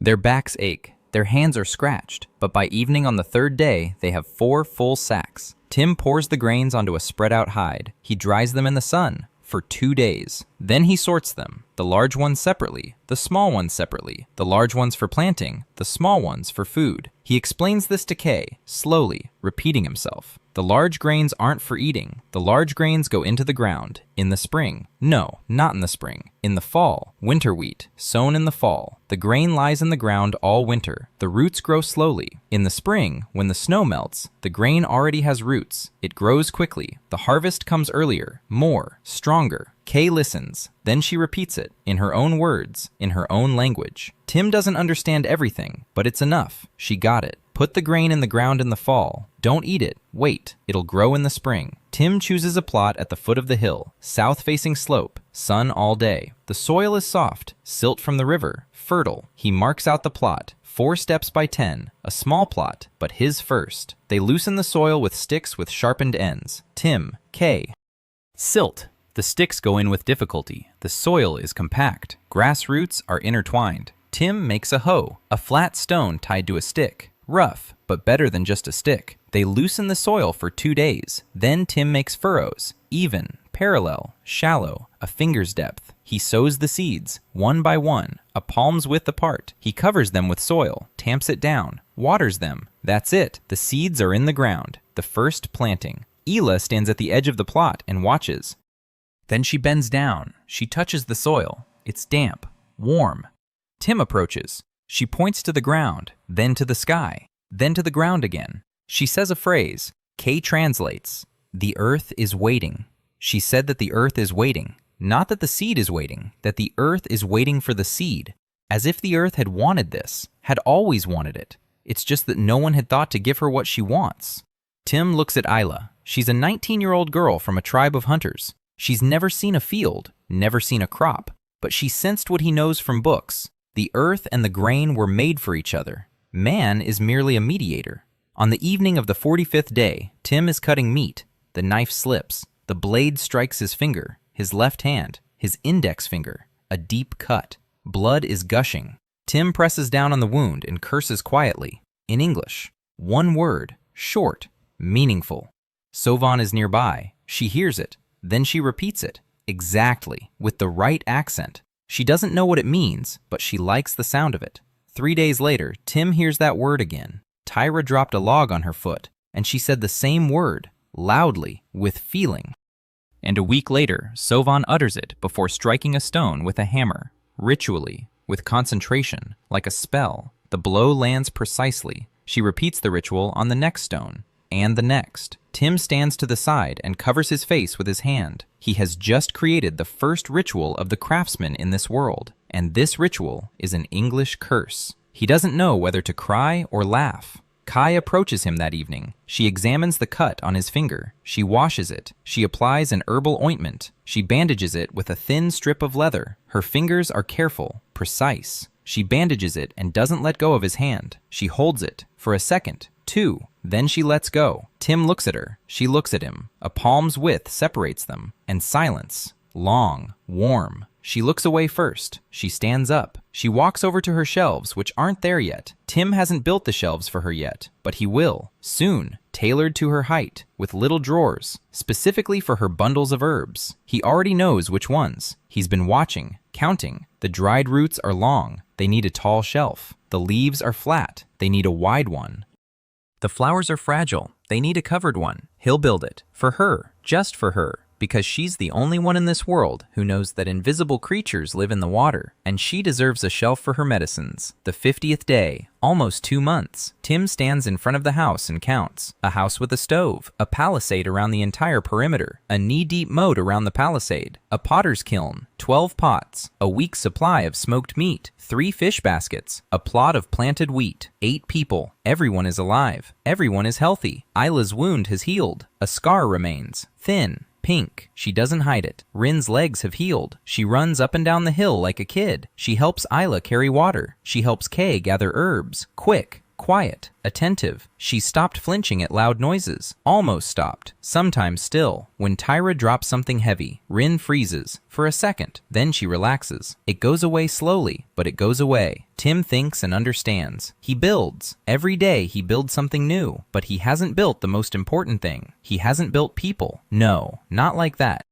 He didn't give people what makes them more than just a group, what makes them something greater. He gave them a roof over their heads, food, safety, but he didn't give them a sense of belonging. Each of these women is still alone. Each sleeps in her own corner. Each eats her own portion. Each works for the common good, but thinks for herself. They're together because it's safer that way, not because it's better that way. The difference is enormous. Tim thinks about this all evening, then all night. Then he decides. Spoons. He'll carve a spoon for each of them. Not just a spoon, her spoon, a personal one, with her name, with her mark, something that belongs only to her. Not a shared pot, not a shared knife, not a shared roof. Hers, her very own, the first thing in her life that's truly hers. He starts at night, when everyone is asleep. He takes 6 pieces of wood, alder, soft, cuts well, doesn't splinter. He sits by the dying fire outside and carves, with a stone knife, slowly, carefully. Each spoon is different. For Norin, D-long, narrow, just like her. On the handle, a notch shaped like an arrow, her birthmark. Tim remembered it.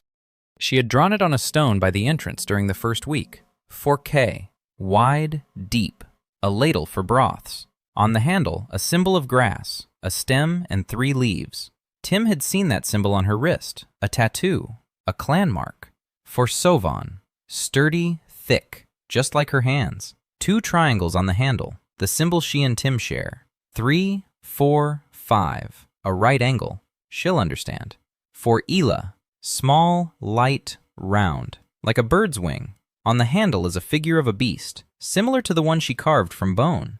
For Teyra, heavy, massive, with a thick handle that fits comfortably in a large palm. On the handle are 5 notches, not a mark of slain enemies, 5 lines, representing the number of women she guards every night. Tim saw it. She counts them. Every evening before bed, she walks around the camp and counts. 5. Everyone's there. Everyone's alive. Time to sleep. For Rin, small, a child's, with a slender handle for slender fingers, a circle on the handle, the sun, because when Rin smiles, and she started smiling in the 3rd week, her face is round and bright as the sun. 6 spoons, 6 hours of work. His fingers ache, his eyes are getting heavy, but by dawn, they're ready. Tim lays them out on the communal stone by the entrance to the house, the very same stone where they cut meat and set out pots. A communal table, 6 spoons in a row, each with its own symbol facing up. Then he steps back and waits. Kay is the first to come out. She's an early riser. She always gets up before sunrise. She sees the spoons. She stops. She walks over. She picks up one. Not her own, just the first one. She looks at it, puts it back, picks up the second one, sees the symbol, grass, a stem, and 3 leaves, just like the one on her wrist. She lifts the spoon and brings it close to her eyes, very close. She traces the symbol with her finger. Then she presses it to her chest. Then she turns around. Tim is standing by the wall. She looks at him for a long time, silently. Then she nods, once, deeply, and goes into the house with the spoon in her hand. Next is Norin. She comes out with a spear, as always. She sees the spoons. She approaches. She looks. She picks up the one with the arrow-shaped notch. She turns it over in her hands. She runs her finger along the handle, then along the blade of the spoon. Long, narrow, like a spear. She understands. He made a spoon that resembles her, not her weapon, her. She clutches the spoon in her hand and looks at Tim. For the first time, there's something soft in her eyes. Not tenderness, no. It's too soon for Norin, but softness, a shadow of softness. She nods, briefly, as always, and she walks off toward the spring, with the spoon. Sovan comes out, sees the spoons, takes hers, the one with 2 triangles, 3, 4, 5, looks at the sign, then at Tim, then at the sign, opens her mouth, closes it, then turns around and walks behind the palisade for half an hour, returns. Her eyes are dry, but red. She takes the axe. She goes to chop wood, silently. The spoon sticks out from behind her belt, next to the knife. Teyra is the last of the adults to come out. She sees the one remaining spoon, hers, heavy, with 5 notches. She takes it. She counts the notches. 1, 2, 3, 4, 5. She counts the women with her eyes. Norin, Kay, Sovan, Ela, Rin. 5. She looks up at Tim. There's a glint in her eyes, a wet glint. She clenches the spoon in her fist, grips it like a weapon, or like an anchor, something to hold on to when everything else is falling apart. She turns away. Walks behind the wall, doesn't come back for an hour, returns with red eyes, sits down, eats, with a spoon, her own, silently. Ela picks up her spoon with the animal figurine and laughs, quietly, brightly. She shows it to Rin. Rin takes hers, the one with the sun. They both examine them, compare them. Ela says something and Rin giggles. The first child's laughter on this hill. Tim stands by the wall and listens. A child's laughter. The most ordinary sound on earth. The most impossible one here. All right, Kovac, you carved 6 spoons. Big deal. 6 pieces of wood. But when Teyra clenched her spoon in her fist and went to cry behind the wall, he understood. These aren't just pieces of wood. This is the first time someone has made something just for her. Not for the tribe. Not for the chief. Not for the common good. For her, personally. With her mark. Fitted to her hand. Just for her. And it breaks something inside each of them. Something old. Something hard. Something that had protected them from pain, but also from everything else. In the evening, they eat around a shared stone, all of them, each with her own spoon. Hot stew made of meat and herbs in a clay pot. Kai cooked it. Tim taught her to add wild onions and roots to the boiling water, along with the meat. The result was soup, the world's first soup. Hot, thick, salty. Each eats with her own spoon, and each eats in silence. Not out of sadness, out of contentment. When there's too much to put into words. A full stomach, a warm home, her own spoon. The 6th woman, Tim remembers. He didn't carve a spoon for her. He doesn't know her name. He doesn't know her symbol. He knows nothing. How do you carve a spoon for someone you don't know? He looks in her direction.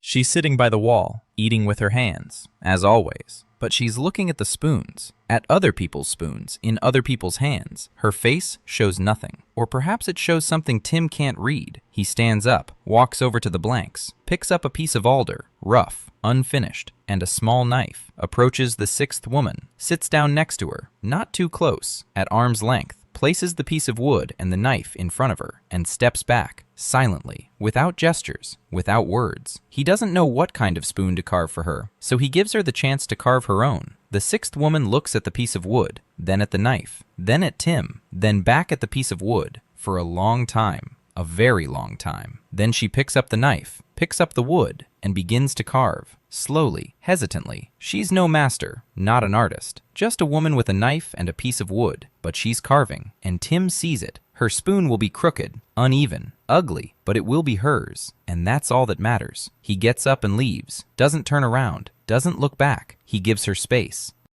In the morning, he finds a small object where he'd been sitting on the floor. A spoon, crooked, rough, with an uneven handle. A mark is scratched into the handle. Simple, a wavy line, water, or a river, or tears. Next to the spoon is a pebble. A word is scratched into it.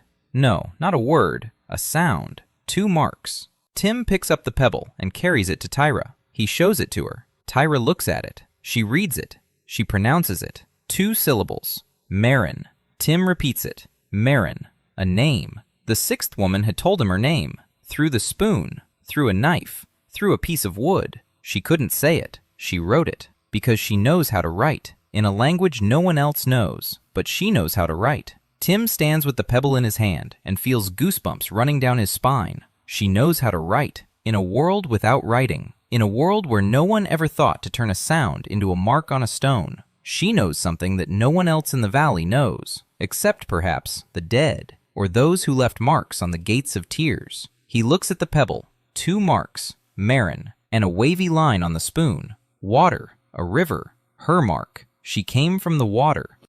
Or from a tribe by the water. Or perhaps she herself is like water. Quiet. Clear. Deep.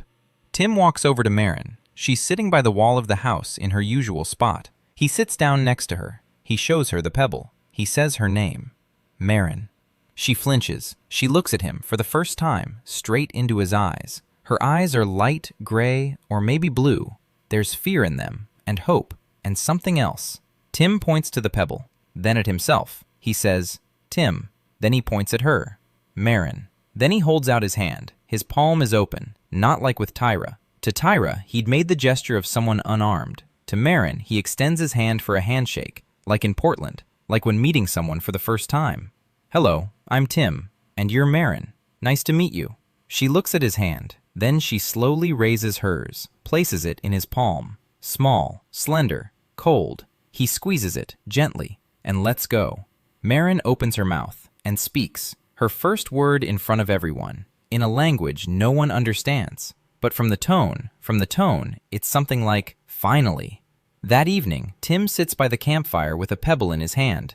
9 people, a house, walls, food, dishes, a field, and everyone has a spoon. Everyone has a name. Everyone has a symbol. This isn't a camp. It's something else now. He doesn't know what to call it yet, but it's definitely not just survival. It's life. Marin started speaking. Not right away, not in a rush. 1 word a day, then 2, then 3. Tyra doesn't understand her language. No one does. But Marin is learning faster than anyone else. A week after she said her name, she's already forming sentences in the Noran language. Short ones, clumsy ones, but accurate. She doesn't mix up words. She doesn't forget. She has a memory that grasps things and never lets go. Tim notices. She's counting, quietly, to herself, with pebbles. In the morning, he sees her arranging small stones against the wall, in rows, 10 at a time, 4 rows, 40. Then she takes 5 separate ones, 45. She points to the sack of grain, 45 handfuls. She counted the supply, on her own, without being asked. Tim sits down next to her. He points, 10 stones, 1 large stone, 10 large ones, 1 red one. The decimal system. She gets it in a minute. An hour later, they're counting together. The meat supply, the fish supply.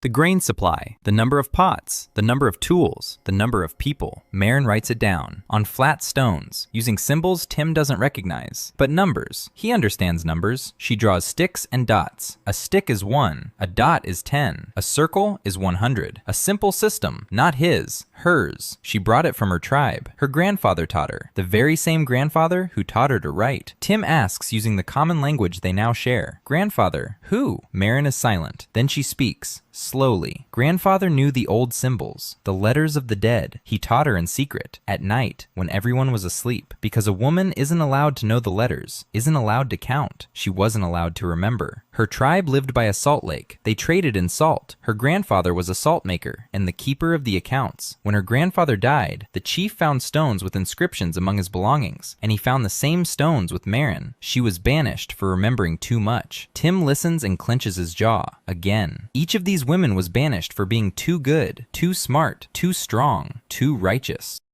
The world cast out the best because the best are dangerous to those at the top. He asks more questions. Ancient symbols, the signs of the dead. Where do they come from? Marin is silent for a long time. Then she stands up. She walks toward the house. She returns with something in her hand. A small stone, flat, polished. There are symbols on it, small, even, unlike anything in this world. Tim takes the stone, looks at it, then a chill runs through him. He's seen these symbols before, on the arch, at the gates of weeping, on the very first day, when he was lying face down in the mud and raised his head. The same symbols, or very similar ones. He gestures to Marin, the arch, the stone, the symbols, the same ones. Marin nods, slowly, yes, the same ones. Grandfather said, the letters of the dead came from those who were here before us, long ago, very long ago. They built, then they disappeared. Only the letters remained. Tim sits with a stone in his hand and thinks. Someone was here before him, someone who knew the letters, someone who built, and that someone disappeared. Didn't die of old age, disappeared. He pushes that thought to the back of his mind. Now is not the time.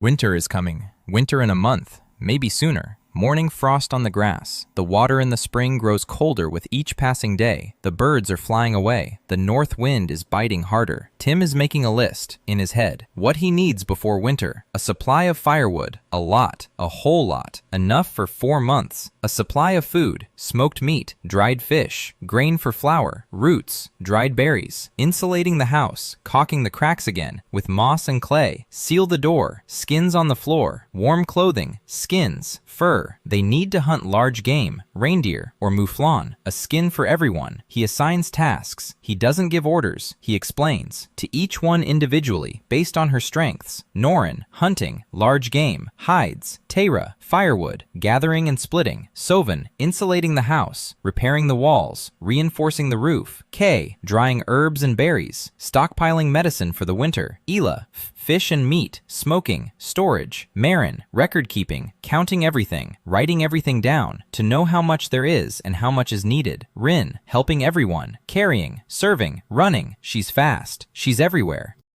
Each one takes on her own task. Each one knows what to do. No one argues, not because they're afraid, because each one has been given what she's good at, not someone else's work, her own. Tim learned this on a construction site in Portland. Don't make an electrician lay bricks. Don't make a bricklayer run wiring. Give everyone their job and step back. They'll do it better than you.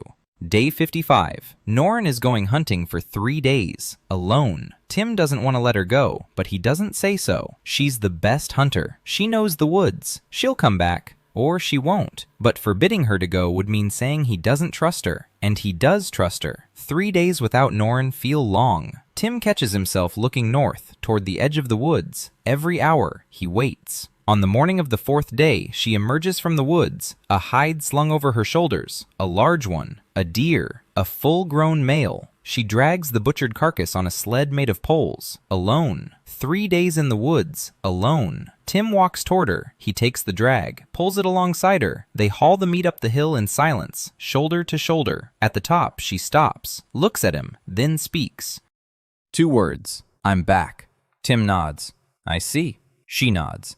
Then she walks to the spring. She drinks, washes her hands, for a long time. She sits down on a rock by the water and closes her eyes. She hasn't slept for 3 days. Tim brings her some hot broth, sets it down beside her, walks away, doesn't look back, gives her space. In the evening, when everyone is eating the fresh meat, Norrin sits next to Tim, not across from him by the campfire, right next to him, for the first time. She eats in silence. Then, without finishing her meal, she lies down and falls asleep, right by the fire, next to him, the spear on the other side, between him and the spear. No, the spear is behind her, not between them. She placed the spear behind her back, between her and the world, and Tim ended up on the other side, on the safe side. He notices she's asleep and doesn't know he's noticed. Or maybe she does, and that's why she lay down that way. With no wren, you can never be sure. The 60th day, the first snow, light, fine. It melts by noon, but it comes. Winter is near. Tim stands in the doorway of the house and looks at the white. Snow on the stockade, snow on the roof, snow on the field where the wheat sleeps beneath the ground. He thinks, by the first snow, each of you should have a dry bed and a full stomach. He said this to himself during the first week. 2 months have passed. Each one has a bed. Each one has a full stomach. Each one has a spoon. Each has a name on that spoon. He did what he promised. Now more must be done. They must survive the winter, all of them, without any losses. 9 people entered the cold. 9 people must emerge in the spring. Winter arrived on the 65th day, not gently. It hit hard. Overnight, the temperature dropped so much that the water in the basin by the door froze. The north wind carried fine, dry snow that blew into every crack. Tim woke up from the cold. The stove was burning, but the house had grown cold. The cracks in the walls let the wind through. He hadn't finished caulking the west wall. He thought he'd have time. He didn't. He got up in the dark. He mixed clay with moss. With frozen fingers, he packed the cracks. By morning, it had gotten warmer, but the lesson was learned. Winter waits for no one. For the first 3 days, no one goes beyond the palisade. A blizzard, a white wall. You can't see anything 10 steps away. 9 people in one room. Cramped, stuffy, the smell of bodies, smoke, and wet hides. Tayra paces from wall to wall, like a caged beast. She isn't made for confined spaces. Tim sees this. She's on the edge. Her hands clench and unclench. Her jaw is set like stone. On the 4th day, she gets up and steps out into the blizzard. Tim follows her. He finds her by the palisade. She's standing knee-deep in the snow, breathing, deeply, rapidly. Tim stands beside her. He's silent. Then he speaks, quietly, in their shared language, which has become almost a real language. It's hard inside. Tayra doesn't answer. Then she nods. Tim speaks. When it gets too hard, leave, but come back. She looks at him. Something breaks in her eyes. Something old. Something hard. A wall. She looks and the wall cracks. It doesn't fall. It cracks. She speaks. Quietly. So quietly that he can barely hear her through the wind. I used to kill children. Not those ones. Others. Before I stopped. I used to kill. And I have dreams. I dream every night. Tim stands in the blizzard and listens. He doesn't interrupt. He doesn't comfort her. He doesn't say that everything is fine, because not everything is fine. She killed children on the chief's orders, prisoners from defeated tribes. Then one day she refused, and she was cast out. But those children she killed before she refused, they haven't gone anywhere. They come at night. Every night, Tim says slowly. You've stopped. That's important. She shakes her head. It's not enough, Tim says. No, it's enough, because now you stand between Rin and those who wish her harm. Every night you walk around the camp and count. 5. Everyone's alive. You can sleep. This isn't atonement. This is you, the real you, the one who refused to kill. Tayra stands in the snow. Then she drops to her knees, not out of weakness, because of the weight. The words are heavy. The truth is heavy. She's on her knees, and Tim stands beside her, and the blizzard engulfs them both. Then she stands up, wipes her face, with snow, roughly. It must hurt. She turns and walks back into the house. Tim follows her. From that day on, Tayra begins to learn, not about weapons, about herbs. Kay is surprised when Tayra sits down beside her and silently watches as she sorts through the dried roots. Then she asks, "What's this one for?" Kay answers. Tayra listens. Then she picks up another root. This one? Kay answers. Tayra memorizes it. Kay looks at Tim. Tim shrugs. Let her. Everyone heals as best they can. Winter drags on. Long nights, short days, gray skies, snow, cold. But the house is warm. The stove is burning. There's plenty of firewood. Tayra has stockpiled enough to last 2 winters. There's plenty of food, meat, fish, grain flour, flatbreads every morning. Kay brews herbal teas, hot ones. No one gets sick.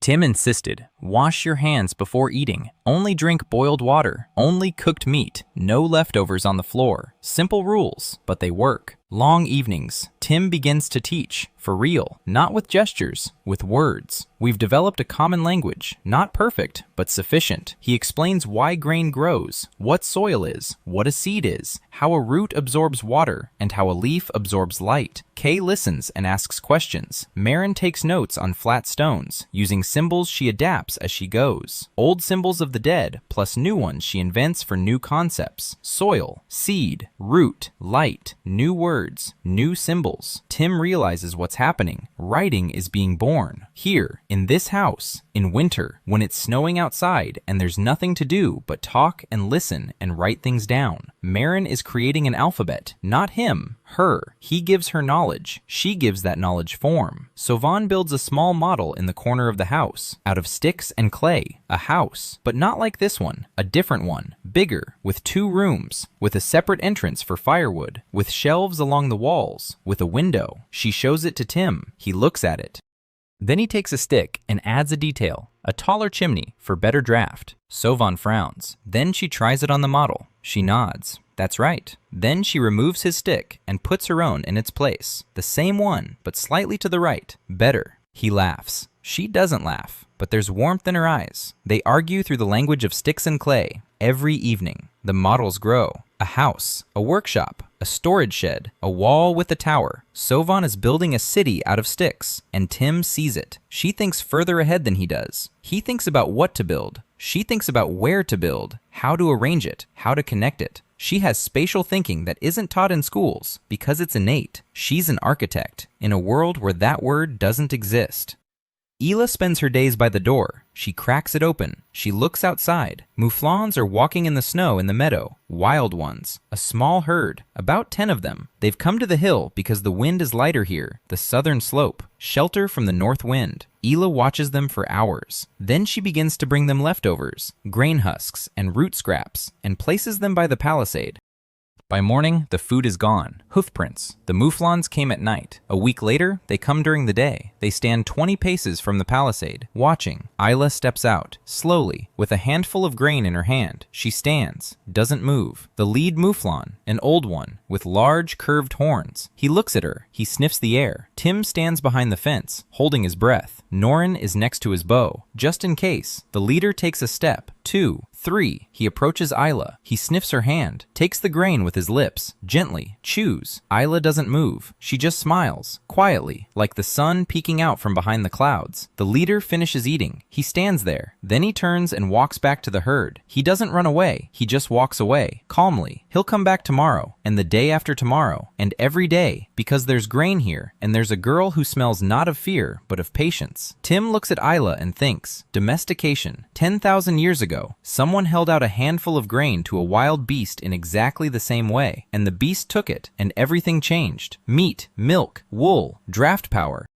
All of civilization rests on the fact that once, a little girl wasn't afraid and reached out her hand. Winter is past its midpoint. The days are getting longer, slowly, by the minute. But Tim notices, the light lasts longer, the shadows are shorter. 2 more months, maybe a month and a half. And then spring. The snow will melt, the wheat will sprout, the mouflons will give birth to their young, and new people will come, or enemies, or both. Tim is preparing for both possibilities. Spring, the 78th day according to Marin's count. The snow is melting, streams are running down the hillside, the spring is flowing more strongly, the river has risen, murky, brown, flood season. Tim stands on the plot and watches. The earth is wet, dark, and through it, green, sprouts, thin, frail, but alive. The wheat has sprouted. He stands and looks at the green threads in the black earth, and his legs give way. It has sprouted. The winter wheat sown in the fall survived the winter and has begun to grow. Just as he had read in books, just as he had told Kay by the hearth, the grain did not disappoint. The earth did not disappoint. Kay stands nearby, silently. Then she bends down.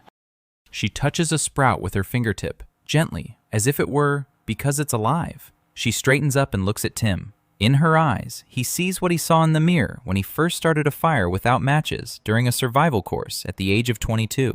I did the impossible. She did the impossible. Together, they did the impossible. The earth gave birth to the seed that a man had planted in it. For the first time in the history of this world, spring brings more than just sprouts.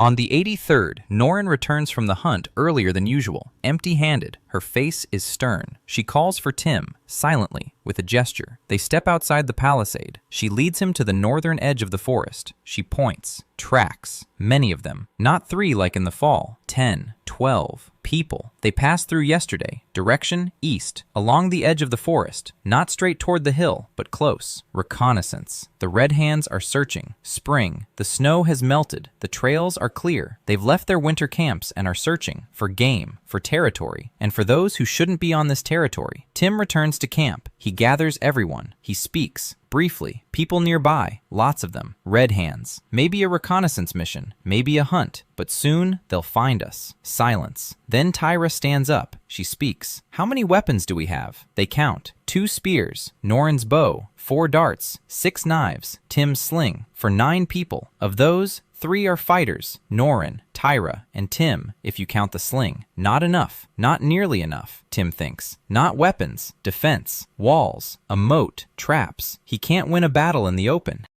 30 warriors against 3. That's not a battle, it's a slaughter. But the hill is different. The hill means walls, a moat, height. The stove at home will last through the winter. The palisade will hold back men if it's reinforced. Tim is working, day and night. Sovan is nearby. Tira is nearby. They're digging the moat deeper, chest deep, wider, stakes at the bottom, like a pit for a saber-toothed tiger. They're doubling the palisade, a second row of stakes behind the first, earth between them, tamped down, a wall, not a fence, a wall. Tim is building a platform on the north side, a wooden platform made of poles behind the palisade. From there you can see the meadow. From there you can shoot, or throw stones, or pour boiling water. He's making a sling for Tira. She learns how to use it in a day. By evening, she can hit a pole from 30 paces away. In 3 days, she can hit it from 50. She has the eye of a warrior, precise, cold. Sovan makes arrowheads, lots of them, out of flint, sharp, thin. Each one will kill if it hits. Tim makes javelins, long ones, with feathers, not arrows, heavier, for throwing from a platform. Tira tries them. She throws accurately, far. Marin counts. She writes down the numbers. How many stones for the sling? How many javelins? How much water in the pots for boiling? She's not a warrior, but she keeps track of the ammunition. The world's first military quartermaster. Hila is silent. She doesn't know how to fight. She doesn't want to, but she does her part. The mouflons come to the hill every day. The herd has grown. 15 animals. The leader eats from Hila's hands. 2 young males approach the palisade. Hila builds a pen out of stakes and ropes, a small one, for starters. She herds one of the young rams into it. He paces around all day. Then he calms down. He eats grain. He drinks water. He gets used to it. The first domesticated animal in the history of the world. Hila strokes his muzzle and whispers something. The mouflon snorts and nudges her palm with his nose. The 90th day, 3 months, they arrive. Not 30, 3, scouts. They emerge from the forest onto the meadow and stop. They look at the hill, at the palisade, at the smoke, at the walls, at the people behind the walls. Norin sees them first. She whistles. Tim climbs onto the platform. He looks. 3 warriors, young, with spears, with red ochre on their hands. The red hands. They stand and watch for a long time. Then one turns and leaves, running north, back to his people to report. 2 remain. They stand. They watch. Tim comes down. He looks at his people. 9 faces. Serious. Not a single frightened one. Not even Rin. Even Rin isn't afraid, because behind her is a wall and a moat, and women with weapons, and the man who built the house that stands. Tim says they'll be back with the rest soon. Maybe in a week. Maybe in 2. We need to get ready. Tyra nods. Norin nods. Sovan grabs an axe and goes to chop down stakes. Not for the wall, for the barricades, anti-infantry barriers. Tim showed her yesterday. 2 stakes placed crosswise, sharpened, set up in front of the moat. They slow them down. They trip up the enemy. They buy time for a shot. Kai is preparing supplies, not food. Ointment for wounds, lots of it. Bandages, splints made of sticks and leather. She's preparing for the fact that there will be wounded, because there will be. Marin counts the days, by the sun, by the notches on the post at the entrance. She keeps the world's first calendar.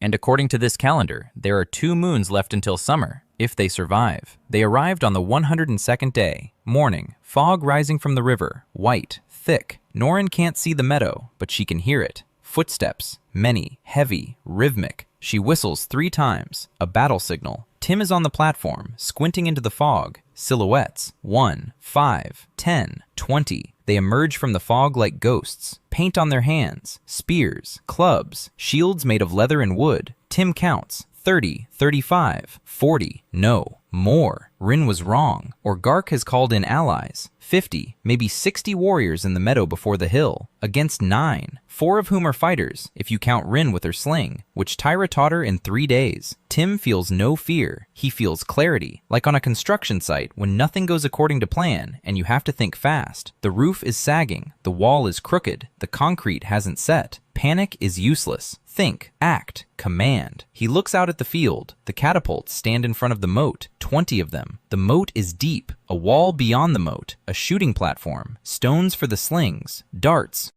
Boiling water in pots over the fire, scorching hot. He gives the orders, with his voice, calm, steady, like on a construction site. Norin, bow, platform. Shoot when they get within 30 paces, not before. Every arrow must hit. Teyra, sling, stones, left flank. Rin, sling, right flank. Sovan, darts, center. K, boiling water by the wall when they climb up. Ela, inside the house, with Rin if things go south. Marin, signals, 3 flags. Tim made them out of dyed leather. Red, everyone here. White, fall back to the house. Black, fire. Marin stands on the roof of the house. She's holding the flags. Her hands aren't shaking. Her face is pale but calm. She carved the plan into a stone. The whole thing, every step. If Tim dies, they'll know what to do. Gark Flint stands before his warriors. Tim sees him, broad-shouldered, gray-haired, scarred. He raises his hand, shouts. His voice is deep, a command. The warriors move. They don't run. They walk, steadily, step by step. They know how to fight. This isn't a mob. It's a squad. The front row runs into the slings. They stumble. They get tangled up. They slow down. Norin shoots. The first arrow, a hit. The warrior falls.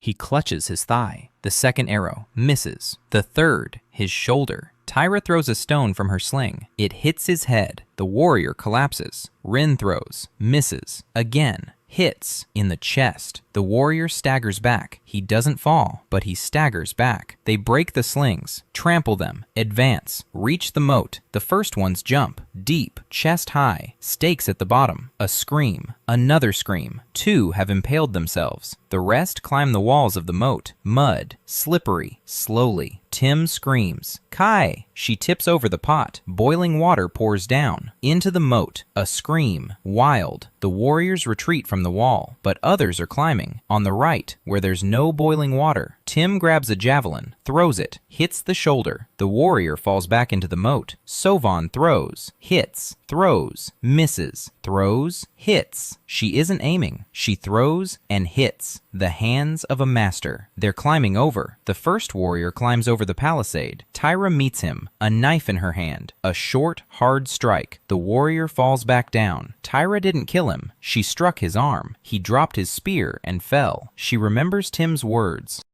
The best warrior is the one who decides whether to start a fight. She decides not to kill, for now at least. A second one climbs over. A third. Tyra is alone on the wall. Tim jumps down from the platform. He grabs a spear. It's not his weapon. He's not a warrior. But a long stick with a sharp end. That's easy enough to figure out. Stab where the enemy is. He stabs. Hits the shield. The shield flies off. The warrior swings his club. Tim dodges. Barely. The club whistles past his temple. Tyra strikes the warrior from the side. He falls. The 2 of them stand on the wall together, Tim and Tyra, back to back, just as he stood with Norin facing the saber-toothed tiger. Only now, there are 60 beasts, and they can think. Norin shoots without stopping. The arrows run out. She grabs a dart, throws it like a spear, right on target, far. Each throw slows someone down. Doesn't kill, just slows them down. The battle drags on. Tim doesn't know for how long. A minute? An hour? Time contracts and stretches. Then he hears a horn. Low. Booming. Gar Kremen. He's sounding the retreat. The warriors are falling back. They aren't running. They're retreating. They're carrying off the wounded.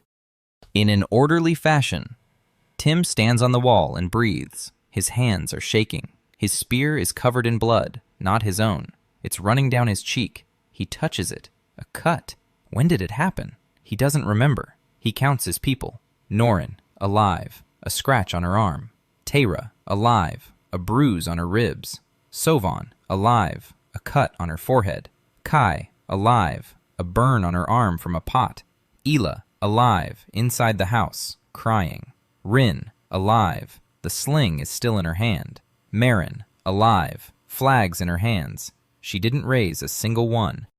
There was no need. 9 out of 9. Everyone's alive. Tim sits down on the wall and lowers his head. Everyone's alive. Then he looks up, a meadow in front of the hill. The Red Hands warriors are retreating toward the forest. They're carrying away the wounded, at least 10, maybe 15, killed. Tim doesn't want to count, but he counts. 3 bodies in the meadow, the ones they didn't take away. 3, young. 1 is just a boy, maybe 16 years old. Tim feels sick, physically sick. He leans over the wall and vomits. Tyra stands beside him, silent, waiting. Then she places her hand on his back, heavy, warm. He's not a warrior chief. He's a foreman from Portland. He's never killed anyone. And now there are 3 bodies in the meadow and blood on his spear. Tyra speaks, quietly. They came to kill us. You protected us. It's different. Tim nods. He knows. He knows it in his mind, but his body doesn't believe it. His body is shaking and he feels sick. An hour passes. 2. The warriors don't return. Norin goes out to scout. He returns. They've moved back toward the forest. They've set up camp. They haven't left. They're waiting. Tim understands. Gark hasn't retreated. Gark is regrouping. Tomorrow or the day after, he'll strike again. And this time, he'll know about the moat, the slingshots, and the boiling water. He'll be prepared. Tim stands on the platform and looks at the forest. He thinks. Then he makes up his mind. In the morning, he walks down the hill, alone, unarmed, his hands raised. His palms are open. He walks across the meadow toward the forest. Norin shouts at him from the wall. He doesn't turn around. He keeps walking. 100 steps, 200, 300. 2 men emerge from the forest with spears. They aim them at him. He stops. He speaks, loudly, in the language he'd been learning all winter, in the language of the Tyra, in the language of the Red Hands. A few phrases, simple ones. I want to speak with Gark, unarmed, alone. The warriors exchange glances. One walks away. A quarter of an hour later, Gark Kremen emerges from the woods, alone, without a spear, with a knife at his belt, but the knife is in its sheath. He walks toward Tim, stops 5 paces away, looks at him. His eyes are gray, hard, intelligent. His face is scarred. This man has fought his whole life. He has seen death so many times that it has become as familiar as dawn. Tim speaks, slowly, weighing every word. You came to kill us. You couldn't. Tomorrow you'll come again. Maybe you'll succeed, but you'll lose men, many, because we'll die, but we'll take many with us. And in a year, someone else will come and take this hill, and your son will have to fight again, and his son too. It's an endless cycle. Gark is silent. He listens. Tim continues. I don't want your land. I don't want your women. I don't want power over your tribe. I want only one thing, for my people to live, and for your people to live. There is another way. My people know how to do things your people don't. Pots, flour, walls, medicine. Your people know how to do things we don't. Hunting, tracking, tanning hides. Let's teach each other. Gark stares for a long time. Then he speaks. His voice is low, hoarse. Tim doesn't understand everything, but he understands the main point. You came from nowhere. You're building what never existed. You're changing the world. My world. The world of my father and my father's father. If I accept your way, my world will die. Tim nods. Yes, your world will die. But your children will live in a new world, where you don't have to kill for every hill, where there's enough food for everyone, where no one dies of hunger in the winter. Isn't that worth the old world? Gark is silent for a very long time. The wind whips the grass in the meadow. Clouds race across the sky. Tim stands and waits. He doesn't rush him. This man isn't deciding for himself. He's deciding for 50 people, for his children, for everything he knew and believed in. This decision isn't made in a minute. Gark looks at the hill, at the palisade, at the smoke, at the walls of the house, then at Tim. Then he spits at his feet. He turns around and walks away, without accepting the alliance, but without raising his spear either. Tim stands in the meadow and watches his back. Then he turns around. Norin is standing on the wall, a bow in her hand, an arrow nocked. She'd been aiming at Gark the whole time, just in case. Tim climbs the hill. He walks past Norin. She lowers her bow. She looks at him. He shakes his head. Not now. Later. He goes into the house. He sits down on the floor and sits there for a long time. Then Kay brings him some herbal tea, warm, bitter. He drinks it and his hands stop trembling. By evening, the Red Hands break camp and head north. Norin confirms it. They're gone.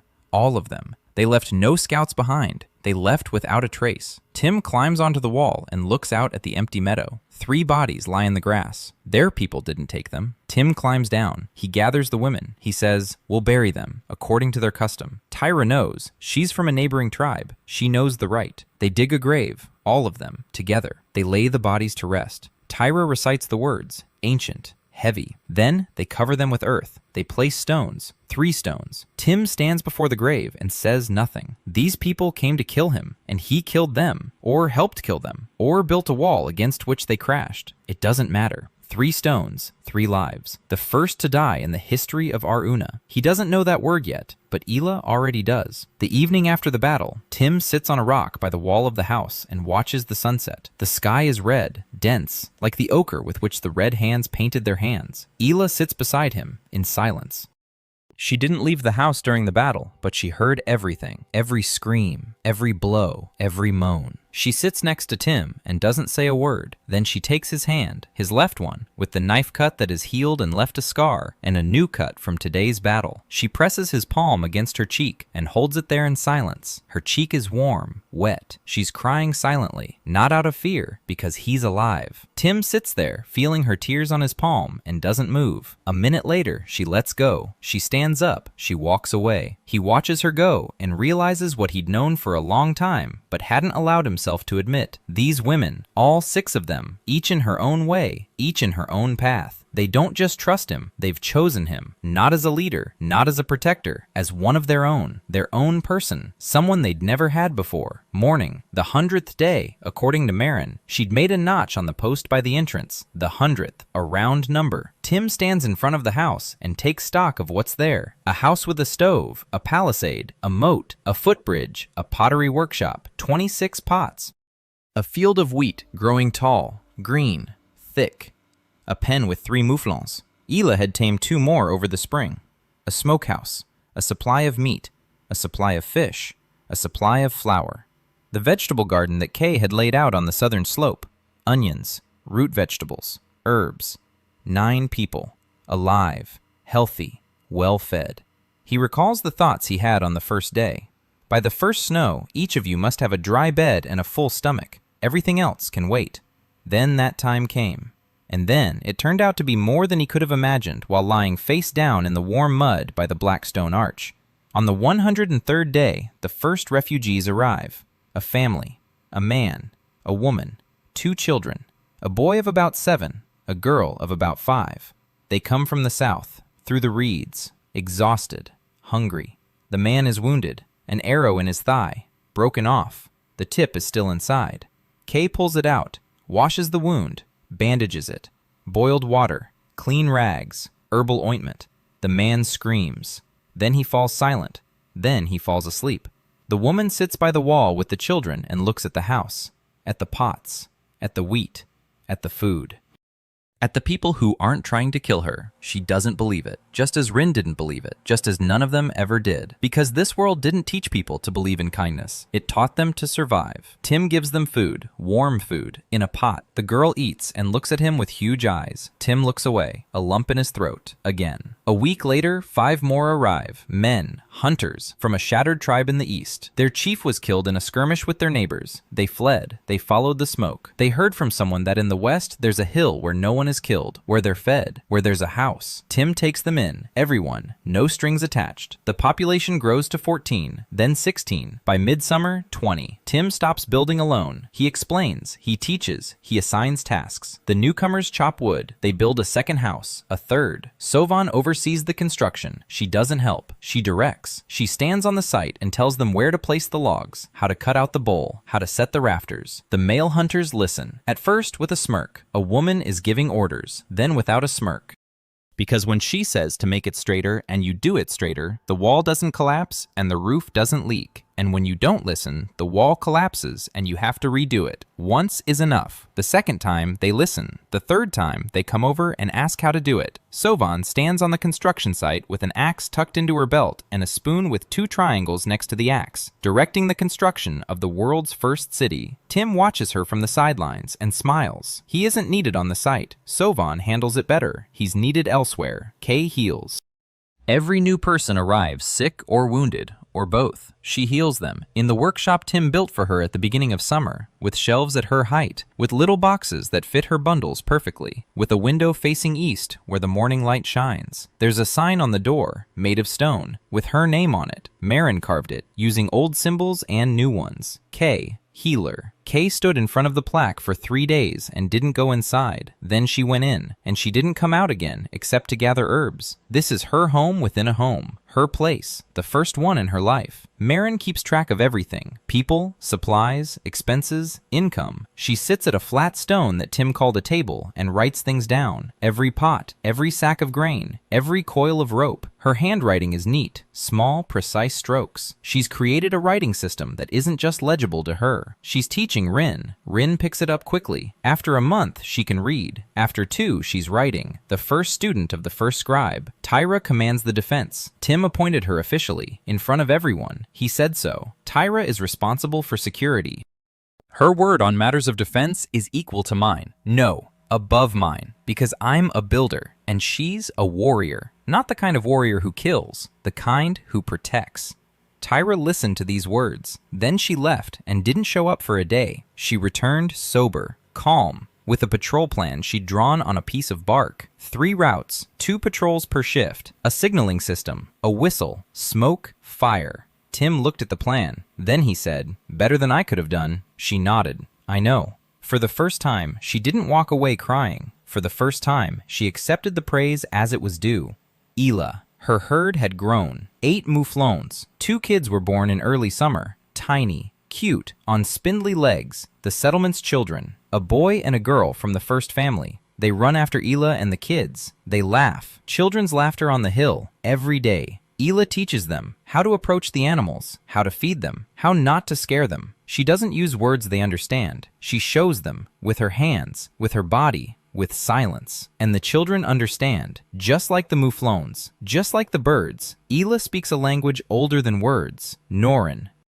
Norn has changed the least on the outside, and the most on the inside. She still goes into the forest at dawn. She still returns with her catch. She's still silent. But now, when she returns, her eyes search for Tim, not consciously. She just looks. And when she finds him, she doesn't nod. She doesn't smile. She just relaxes for a split second, like someone who's come home. One evening, she returns late. Everyone is asleep. Tim is sitting by the fire, waiting. She sits down next to him, silently. Then she rests her head on his shoulder, heavily, tiredly, like someone who has been carrying something heavy for a very long time and can finally put it down. Tim doesn't move. He doesn't hug her. He doesn't speak. He just sits there. Her head is on his shoulder. Her breathing is steady. She falls asleep. Just like that, sitting up, with her head on his shoulder. Tim sits there, motionless, until dawn. The 131st day, the first harvest. The wheat is golden, heavy. The ears of wheat bend toward the ground. Tim cuts the first ear of wheat with the stone sickle that Sovan made. He hands it to Kai. She rubs it. The grains spill into her palm. Large, full, larger than the ones they sowed.